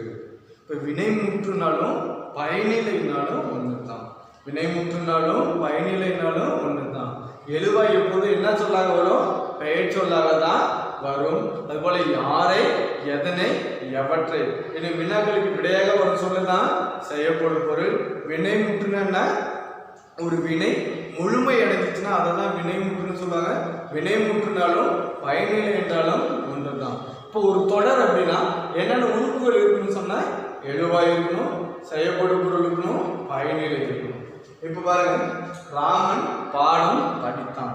இப்போ ராமன் எழுவாய், பாடம் செய்யப்படும் பொருள், படித்தான் பயனிலை. ஓகே. இப்போ இதுல இந்த 3 உறுப்புகள் இருக்கு. அடுத்த பாருங்க, கண்ணகி ஓடினாள். கண்ணகிங்கிறது எழுவாய், ஓடினாள்ங்கிறது பயனிலை. இப்போ இங்க என்ன இல்லை? செய்யப்படும் பொருள் இல்லை. அடுத்த பாருங்க, திருக்குறளை படித்தேன். திருக்குறளை செய்யப்படும் பொருள், படித்தேன்ங்கிறது பயனிலை. இப்போ இங்க என்ன இல்லை? எழுவாய் இல்லை. அடுத்தது பாருங்க, நான் மிதிவண்டி கொஸ்டின் மார்க். இப்போ நான் என்பது எழுவாய், மிதிவண்டிங்கிறது செய்யப்படும் பொருள். இப்போ இங்க என்ன இல்லை? பயனிலை இல்லை. நான் மிதிவண்டி இந்த தொடர் முழுமை அடைஞ்சிருக்கா? இல்லை. இங்க பாருங்க, இங்க கண்ணகி ஓடினாள், இங்க செய்யப்படும் பொருள் இல்லை, ஆனா ஒரு தொடர் முழுமை அடைஞ்சிருக்கு. திருக்குறளை படித்தேன், இங்க எழுவாய் இல்லை, ஆனா ஒரு தொடர் முழுமை அடைஞ்சிருக்கு. ஆனா இங்க பயனிலை இல்லை, ஆனா ஒரு தொடர் முழுமை அடையல. அப்போ ஒரு தொடர் முழுமை அடையணும்னா ஒரு தொடரில் கட்டாயம் இருக்க வேண்டிய உறுப்பு எது அப்படின்னா பயனிலை. ஒரு தொடர் முழுமையடைய வேண்டும் என்றால் ஒரு தொடரில் கட்டாயம் இருக்க வேண்டிய உறுப்பு எது அப்படின்னா பயனிலை. புரியுதுங்களா? இப்போ சொற்றொடர் அமைப்பு முறை பற்றி பார்த்தோம். இப்போ நம்ம இயல் 3ல் கடல் என்னும் செய்யுள் பகுதியை பார்த்துட்டோம். படம் எங்கே, பழமொழி எங்கே என்னும் உரைநடை பகுதியையும் பார்த்துட்டோம். தப்பி பிழைத்த மான் என்னும் துணைப்பாட பகுதியையும் பார்த்துட்டோம். சொற்றொடர் அமைப்பு முறை என்னும் இலக்கண பகுதியையும் பார்த்துட்டோம். இப்போ நம்ம அடுத்தது எதனாலே எதனாலே, அதாவது இயல் 4ல் உள்ள எதனாலே எதனாலே என்னும் செய்யுள் பகுதியினை பார்க்க போகிறோம். 4ல் உள்ள எதனாலே எதனாலே என்னும் செய்யுள் பகுதியினை நாம் இப்பொழுது பார்க்க இருக்கிறோம். எதனாலே எதனாலே, எதனாலே எதனாலே, பல வண்ண வானவில் எதனாலே, விண்மீன் ஒளிர்வது எதனாலே, ரோஜா பூ சிவப்பது எதனாலே, இலைகள் உதிர்வது எதனாலே, மின்மினி மின்னுவது எதனாலே, பறவைகள் பறப்பது எதனாலே, மின்னல் மின்னுவது எதனாலே, மேகம் கருப்பது எதனாலே, கடலில் அலைகள் எதனாலே, அனைத்தின் காரணம் கண்டறிந்தால் அறிஞன் ஆகலாம் அதனாலே. அதாவது இப்பாடலை இயற்றிய ஆசிரியர் யார் என தெரியவில்லை. ஒரு மனிதன் யார், எது, எங்கே, யாரை, எதனை, எவற்றை போன்ற வினாமல் வினா அடுக்கி கேட்க வேண்டும். எவன் ஒருவன் வினாமேல் வினா கேட்கிறானோ அவனே சிறந்த அறிஞன் அப்படின்னு நம்மளுடைய தந்தை பெரியார் அவர்களும் தத்துவ அறிஞர் சாக்ரடிஸ் அவர்களும் கூறியுள்ளார்கள். எவன் ஒருவன் வினாமேல் வினா கேட்கிறானோ அவனே உலகின் சிறந்த அறிவாளி அப்படின்னு நம்மளுடைய தந்தை பெரியார் அவர்களும் தத்துவ ஞானி சாக்ரடிஸ் அவர்களும் கூறியுள்ளார்கள். ஆகவே மாணவர்களே, நாம் வினாமேல் வினா எழுப்ப வேண்டும், வினாமேல் வினா எழுப்ப வேண்டும். அப்போதுதான் அதற்கான காரணத்தை நாம் கண்டறிய முடியும். கவனியம், எதனால எதனால இவ்வுலகில் நம்மை சுற்றி நடக்கும் நிகழ்வுகள் எதனாலே தோன்றுகின்றன அப்படின்னு நாம் அதற்கான காரணத்தை கண்டறிந்தோம் என்றால் நாமும் அறிஞன் ஆகலாம். பல வண்ண வானவில் எதனாலே, இப்ப மழை பெய்யுது அப்படின்னா மழை பெய்யுற நேரத்துல பாத்தீங்கன்னா வானவில் தோன்றும். அதாவது மழை பெய்யுது அந்த முடியும் நேரத்துல வானவில் தோன்றும். அது வானவில் எந்த திசையில இருக்கும் அப்படின்னா சூரியனுக்கு எதிர் திசையில இருக்கும். இப்ப சூரியன் கிழக்கு திசையில இருந்துச்சுன்னா வானவில் மேற்கு திசையில இருக்கும். சூரியன் மேற்கு திசையில இருந்துச்சுன்னா வானவில் கிழக்கு திசையில் தோன்றும். வானவில் எப்பொழுதுமே சூரியனுக்கு எதிர் திசையில தான் தோன்றும். ஓகேவா? இந்த வானவில்ல எத்தனை நிறங்கள் இருக்கும் அப்படின்னா 7 நிறங்கள் இருக்கும் அப்படின்னு நாம் சென்ற வகுப்பிலே பார்த்தோம். இந்த வானவில் எதனால் தோன்றுகிறது அப்படின்னா வானத்தில் உள்ள அந்த நீர் துளிகள் சூரியனின் ஒளி ஊடுருவும் போது அது பின்புறமாக எதிரொலிப்பதால், அந்த நீர்த்துளியின் பின்புறமாக சூரியனின் ஒளி எதிரொலிப்பதால் வானவில் தோன்றுகிறது. பல வண்ண வானவில் எதனாலே வானவில் எவ்வாறு தோன்றுது அப்படின்னா வானத்தில் உள்ள அந்த நீர்த்துளிகளின் வழியே சூரியனின் ஒளி ஊடுருவும் போது அதன் பின்புறமாக எதிரொலிப்பதால் வானவில் தோன்றுகிறது. விண்மீன் ஒளிர்வது எதனால? வானத்துல பாத்தீங்கன்னா அந்த விண்மீன்கள்லாம் இரவு நேரத்துல ஒளிரும், லைட் எரிகிற மாதிரியே இருக்கும். அது விண்மீன் ஒளிர்வது எதனால அப்படின்னா இந்த விண்மீன்கள்ல பாத்தீங்கன்னா ஹைட்ரஜன் அணுக்கள் இருக்கு. விண்மீன்கள் என்ன இருக்கு? ஹைட்ரஜன் அணுக்கள் இருக்கு. இந்த ஹைட்ரஜன் அணுக்கள் ஒன்றோடு ஒன்று இணையும் போது மோதும் போது விண்மீன்கள் ஒளிர்கின்றன. அதாவது ஒவ்வொரு விண்மீன்களையும் பார்த்தீங்கன்னா 2ற்கு மேற்பட்ட ஹைட்ரஜன் அணுக்கள் இருக்கு. அவ்வாறு உள்ள அந்த ஹைட்ரஜன் அணுக்கள் ஒன்றோடு ஒன்று இணையும் போது விண்மீன்கள் ஒளிர்கின்றன. ரோஜாப்பூ சிவப்பது எதனாலே? இந்த ரோஜாப்பூ ஏன் சிவப்பு நிறத்துல இருக்கு? அந்த காலத்துல பாத்தீங்கன்னா ரோஜாப்பூ அப்படின்னா சிவப்பு நிறத்துல தான் இருக்கும். ஆனா இப்பதான் பல வண்ணங்கள்ல இருக்கு. ஓகே, இந்த ரோஜாப்பூ சிவப்பது எதனால அப்படின்னா இந்த ரோஜாப்பூல பாத்தீங்கன்னா ஆந்தோசைனின், இந்த ரோஜாப்பூல ஆந்தோசைனின் அப்படின்னு ஒரு நிறமி இருக்கனால தான் இந்த ரோஜாப்பூ என்ன நிறத்துல இருக்கு? சிவப்பு நிறத்துல இருக்கு. அடுத்து பாருங்க, இலைகள் உதிர்வது எதனால? ஒரு மரத்துல பாத்தீங்கன்னா மரத்தில் இருந்து இலைகள் உதிர்வது எதனால? அது எப்ப நிகழும் அப்படின்னா கோடை காலங்களில் நிகழும். ஏன் கோடை காலத்துல மட்டும் மரத்திலிருந்து இலைகள் உதிர்கின்றன அப்படின்னா அது நீராவி போக்கை தடுப்பதற்காக தான் இலைகள் உதிர்கின்றன. கோடை காலங்களில் நமக்கு குடிப்பதற்கு நீர் கிடைக்காது. அவ்வாறு இருக்கும்போது நீரினை ஆவியாக வெளியிட விரும்பாத மரங்கள், அதனாலதான் அந்த மரத்தோட இலைகள்லாம் என்ன பண்ணும் அப்படின்னா உதிர்ந்து விடும். மரத்தின் இலைகள் உதிர்ந்துச்சுன்னா நீராவி போட்டி முற்றிலும் தடுக்கப்படும். அப்ப மரத்திற்கு தேவையான நீர் பூமியிலிருந்து கிடைக்கும். அதனாலதான் கோடை காலங்களில் அந்த நீராவி போக்கினை தடுப்பதற்காக இலைகள் அனைத்தும் உதிர்ந்து விடுகின்றன. இப்ப இலைகள் உதிர்வது எதனால அப்படின்னா நீராவி போக்கை தடுப்பதற்காக. அடுத்த பாருங்க, மின்மினி மின்னுவது எதனால? இப்ப முன்னிலையிலும் பாத்தீங்கன்னா இந்த மழைக்காலங்கள்ல ஒவ்வொரு மரத்துலையும் பாத்தீங்கன்னா நிறைய மின்மீன்கள் சின்ன சின்னதா பின்னாடி லைட் எரிஞ்சுக்கிட்டே இருக்கும். மின்மீன்கள் மின்னிக்கிட்டே இருக்கும் பின்னாடி இருக்கும். அது எதனால அப்படின்னா அந்த மின்மின் பூச்சிகளின் பின்னாடி என்ன இருக்கு அப்படின்னா லூசிக் பெரஸ் என்சைம் இருக்கு. ஒவ்வொரு மின்மினி பூச்சிகளின் பின்னாடியும் லூசிக் பெரஸ் என்சைம் இருக்கனால தான் மின்மினி பூச்சிகள் மின்னுகின்றன. இப்ப மின்மினி பூச்சிகள் மின்னுவதற்கு காரணம் என்ன அப்படின்னா அதில் லூசிக் பெரஸ் என்சைம் இருப்பதனால தான் மின்மினி பூச்சிகள் என்ன பண்ணுது? மின்னுகின்றன. அடுத்து பாருங்க, பறவைகள் பறப்பது எதனால? ஏன் நம்மளாட்டி பறக்க முடியல? பறவைகள் ஏன் பறக்குது அப்படின்னா பறவைகளோட இந்த உடலிலும் இந்த இறகுகளையும் இணைத்து காற்று பைகள் இருப்பது. அதாவது நம்மளுடைய உடல் தான் பறவை அப்படின்னா இது ரெண்டும் அதனுடைய இறகுகள் அப்படின்னா இந்த இறகுகளுக்கு இதனுடைய உடலுக்கு இடையில என்ன இருக்கு? காற்று பைகள் இருக்கு. அதனாலதான் பறவைகளால் என்ன பண்ண முடியுது? பறக்க முடியும். இப்ப பறவைகள் பறப்பதற்கு காரணம் என்ன? அதன் உடலில் இருக்கும் காற்று பைகள். மின்னுவது எதனால்? வானத்துல பார்த்தீங்கன்னா திடீர்னு பார்த்தீங்கன்னா ஒரு ஒளி மாதிரி வந்துருக்கும். இந்த மின்னுவது எதனால் அப்படின்னா மின்னிறக்கத்தால் மின்னல் மின்னுகின்றன அப்படின்னு சொல்றாங்க. அடுத்தது, மேகம் கருப்பது எதனால்? திடீர்னு நல்லா பார்த்தீங்கன்னா வெளிச்சமா இருக்கும், திடீர்னு பார்த்தீங்கன்னா முழுக்க அப்படியே கருத்து போயிடும். இப்போ மேகம் கருப்பது எதனால் அப்படின்னா மேகத்தில் அதிக அளவு நீர் இருக்கும். அதிக அளவு நீர் இருக்கும்போது அது சூரியனுடைய ஒளியை வெளியில பூமி பக்கம் அனுப்பார்கள்.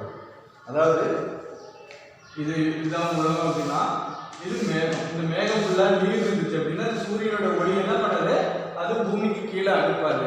அவ்வாறு அனுப்பல அப்படின்னா பூமி எப்படி இருக்கும், கருப்பா இருக்கும், இருளா இருக்கும். இப்போ மேகம் கருப்பது எதனால் அப்படின்னா மேகத்தில் அதிக அளவு நீர் இருப்பதால் சூரியனின் ஒளி கீழே பூமிக்கு ஊடுருவ முடியல. அதனாலதான் மேகம் எப்படி இருக்கு, கருமையா இருக்கு.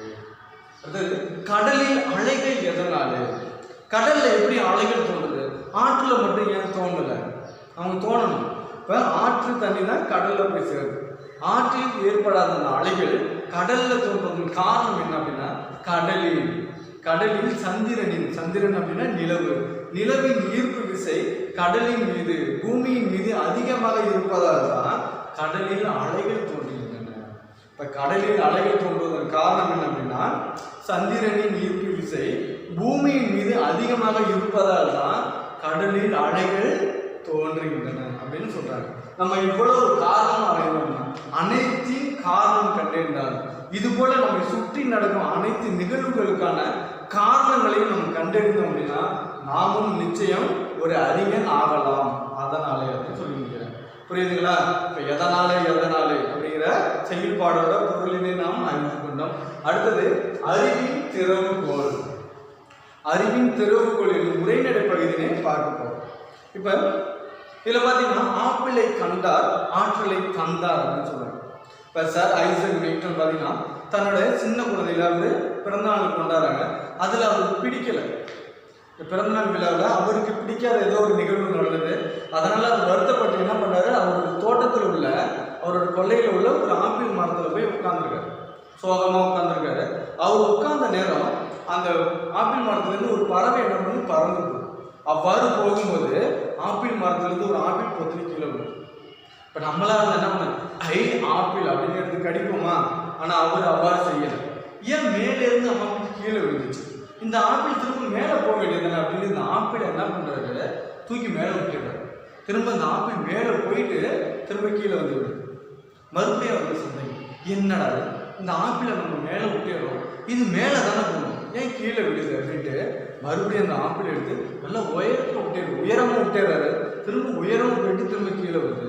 அப்பதான் யோசிக்கிறாரு, அப்போ பூமியில என்னமோ ஒன்று இருக்கு, இப்போ பூமியில என்னமோ ஒன்று இருக்கு, அதனாலதான் இதனால மேலே பறந்து போக முடியல அப்படின்னு கண்டறிகிறார். அதனாலதான் அதை வைத்துதான் அவரு புவியீர்ப்பு விசையை கண்டறிந்தார். இப்போ புவியீர்ப்பு விசையை கண்டறிந்தவர் யார் அப்படின்னா சர் ஐசக் நியூட்டன். அவர் கண்டறிய காரணமா இருந்த ஒரு பழம் எது அப்படின்னா ஆப்பிள் பழம். புரியுதுங்களா? அடுத்து பாருங்க ஸ்டெதஸ்கோப்பை கண்டறிந்தவர் யாரு அப்படின்னா ரேனே லென்னன். ஸ்டெதஸ்கோப்பை கண்டறிந்தவர் யாரு? ரேனே லென்னன். இவர் ஒரு மிகப்பெரிய மருத்துவ நிபுணர். யார் அப்படின்னா ரேனே லென்னன். இவராட்டி பாத்தீங்கன்னா மனிதனுடைய அந்த இதயத்தின் ஓசையை கேட்க முடியல. நம்ம எவ்வளவுதான் பெரிய டாக்டரா இருந்தாலும் ஒரு மனிதனின் இதயத்தோட ஓசையை கேட்க முடியல அப்படின்ட்டு ரொம்ப வருத்தப்பட்டு ஒரு பூங்கால போய் உட்கார்ந்துருக்காரு. அவ்வாறு அந்த பூங்கால உட்கார்ந்துருக்கும் போது 2 சிறுவர்கள் சீசா விளையாடுறாங்க. சீசா அப்படின்னா நமக்கு தெரியும், ஒரு மரத்தினால ஒரு பழம் மாதிரி இருக்கும். இங்க ஒரு பையன் அமுக்குனானா இவன் மேலே போவான், இவன் கீழே அமுக்குனானா இது மேலே போவான். அந்த மாதிரி ஒரு சீசா விளையாண்டுட்டு இருக்காங்க. அதுல என்ன பண்றதா, ஒரு பக்கத்துல ஒரு பையன் ஒரு பென்சிலை வச்சு ஒரு இரும்பு பொருளை வச்சு கீறலாம். அவ்வாறு கீறும்போது அதை மற்றொரு முனையில உள்ள இன்னொரு சிறுவன் காதை வச்சு கேட்கலாம். அதுல சத்தம் அருமையா கேட்கும். அந்த தூரத்துல கீறுற சத்தம் இவன் காதுல தெளிவா இருக்கு. இதை அப்படியே வேடிக்கை பார்த்துட்டே இருக்காரு. அவர் அங்கேயிருந்து வர, தம்பி, மரம் போன்ற திடப்பொருள்கள்ல ஒரு பக்கம் நம்ம கீறணும் அப்படின்னா ஒளி எழுப்பணும்னா மறுபக்கம் அதனுடைய ஒளி தெளிவா கேட்கும் அப்படின்னு சொல்றாரு. அப்பதான் அவருக்கே ஞாபகம் வருது, அப்போ மரம் போன்ற திடப்பொருளாட்டி நம்ம ஒரு பொருளை உருவாக்கணும் அப்படின்னா மனிதனுடைய ஓசையை நம்மளால கண்டறிய முடியும் அப்படின்னு கண்டுபிடிச்சாரு. அதன் வழியா கண்டுபிடிச்சதுதான் ஸ்டெதஸ்கோப். இப்போ ஸ்டெதஸ்கோப்பை கண்டறிய காரணமாக இருந்த ஒரு விளையாட்டு என்ன அப்படின்னா அந்த சீசா விளையாட்டு. ஓகே, அடுத்தது பார்த்தீங்கன்னா நீராவி இயந்திரம் அல்லது என்ஜின். இந்த நீராவி இயந்திரத்தையும் நீராவி என்ஜினையும் கண்டறிந்தவர் யார் அப்படின்னா ஜேம்ஸ் வாட். இவர் என்ன பண்ணார், ஒரு நாள் தன்னுடைய வீட்டில்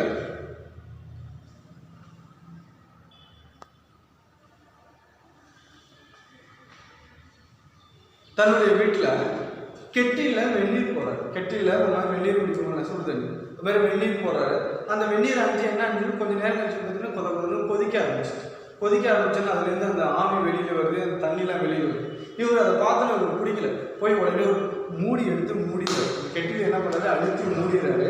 மூடிட்டு அதனுடைய ஓட்டைப்பகுதி இருக்குது பார்த்தீங்களா, அதையும் நல்லா மூடிடுறாரு. இப்போ மூடினோன்னா கொஞ்சம் நேரம் கழிச்சு பார்த்தீங்கன்னா அதனோட மூடியை அப்படியே திறக்க ஆரம்பிச்சு தூக்கி எறியுது. அப்போ இதுக்குள்ளே ஏதோ ஒன்று இருக்குது அப்படின்னு நினச்சிதான் இந்த நீராவி இயந்திரத்தையும் நீராவி என்ஜினையும் கண்டறிந்தார் அவருடைய ஜேம்ஸ் வாட். ஆகவே இவர்களை கண்டறிய காரணமாக இருந்தது என்ன அப்படின்னா, அவர்களை சுற்றி நடக்கக்கூடிய நிகழ்வுகள். இப்போ நாமும் நம்மை சுற்றி நிகழக்கூடிய அந்த நிகழ்வுகளை உற்று கவனித்தால் நாமும் இவர்களை போன்ற ஒரு அறிஞன் ஆகலாம். இதுக்கப்புறம் நானும் பறக்க போகிறேன் என்னும் துணைப்பாட பகுதியினை பார்ப்பது. நானும் பறக்க போகிறேன் என்னும் துணைப்பாட பகுதியினை பார்க்க போகிறோம். அமுதா அப்படிங்கிற ஒரு சின்ன பெண் அவன் என்ன பண்றா, ஒரு மேஜை மீது ஏறி நானும் பறக்க போகிறேன் அப்படின்னு இப்படி கீழே குதிக்க போறாங்க.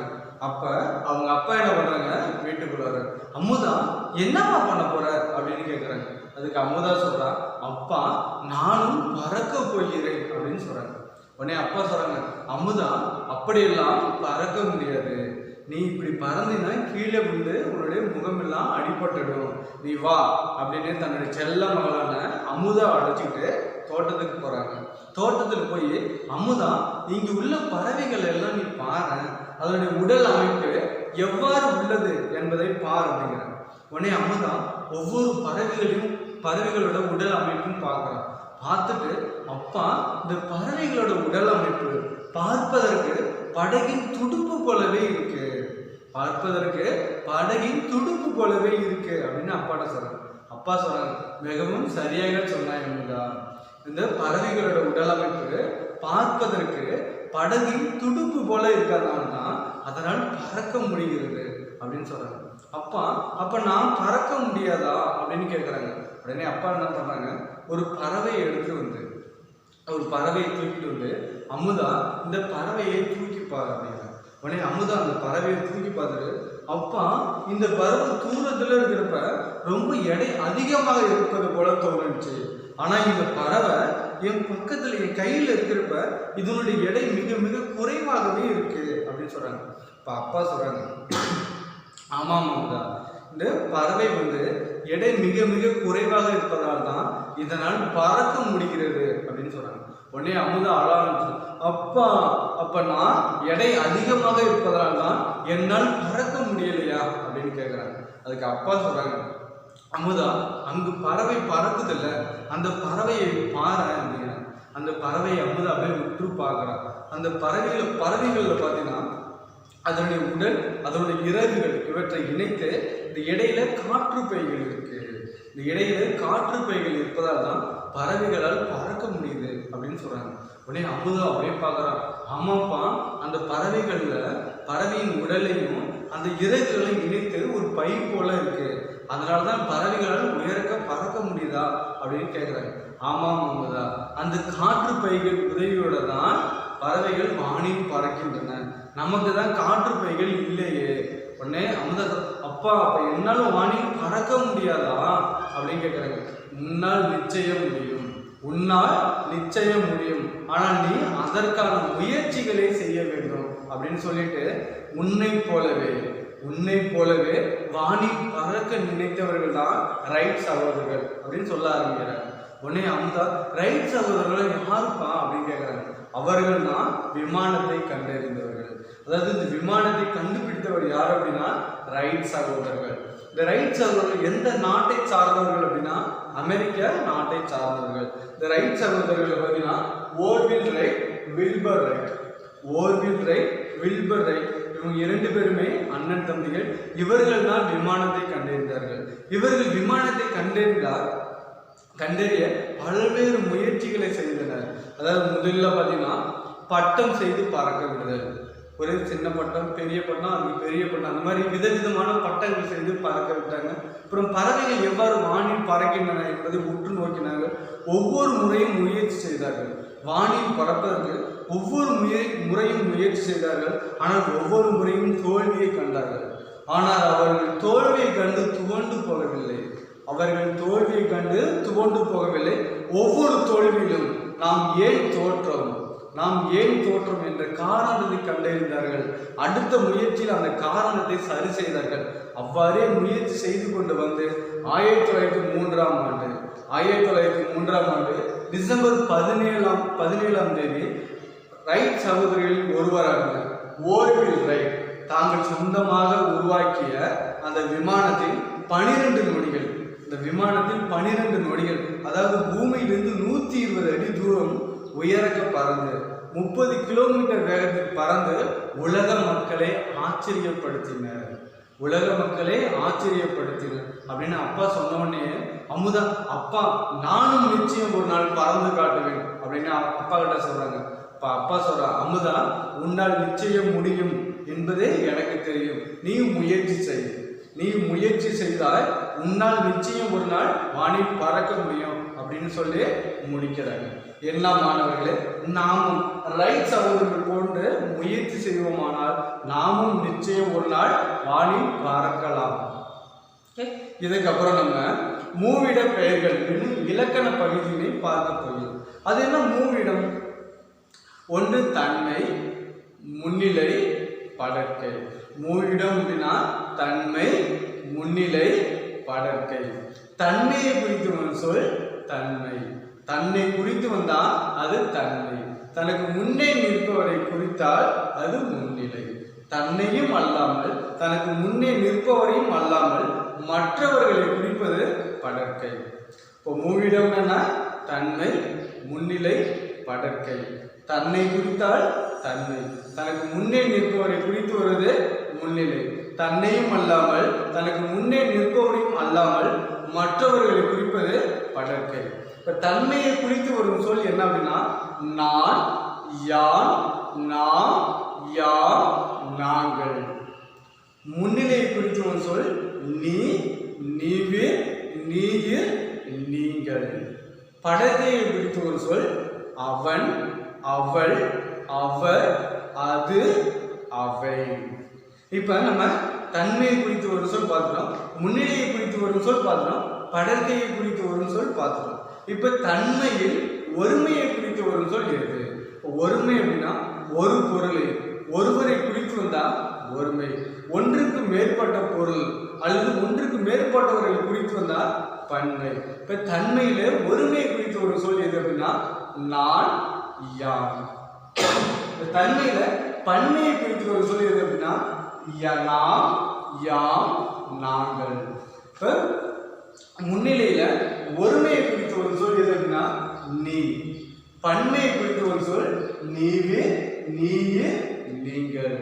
படர்க்கையில ஒருமையை குறித்து ஒரு சொல் அவன், அவள், அவர், அது. இது ஒருமையை குறித்து ஒரு சொல். படர்க்கையில பன்மையை குறித்து ஒரு சொல் அவர்கள், அவை. ஓகே, நம்ம இதுவரைக்கும் முதல் பருவ தேர்வுக்குரிய பாடப்பகுதிகளான இயல் 1, இயல் 2, இயல் 3, இயல் 4 உள்ள செய்யுள், உரைநடை, துணைப்பாடம், இலக்கண பகுதிகளை நாம் மீண்டும் ஒரு முறை மீள்பார்வை என்ற முறையில் புரிந்து கொண்டோம் என்று நான் நம்புகிறேன். நீங்கள் இந்த 4 இயல்களில் உள்ள செய்யுள் பாடல்களையும் வினா விடைகளையும் நன்கு படித்து எழுதி பார்க்குமாறு அன்புடன் கேட்டுக்கொள்கிறேன். நீங்கள் மாணவர்களே, நீங்கள் முதல் பருவ தேர்வில் அதிக மதிப்பெண்கள் பெற எனது வாழ்த்துக்கள் என்று கூறி விடைபெறுகிறேன். நன்றி, வணக்கம்.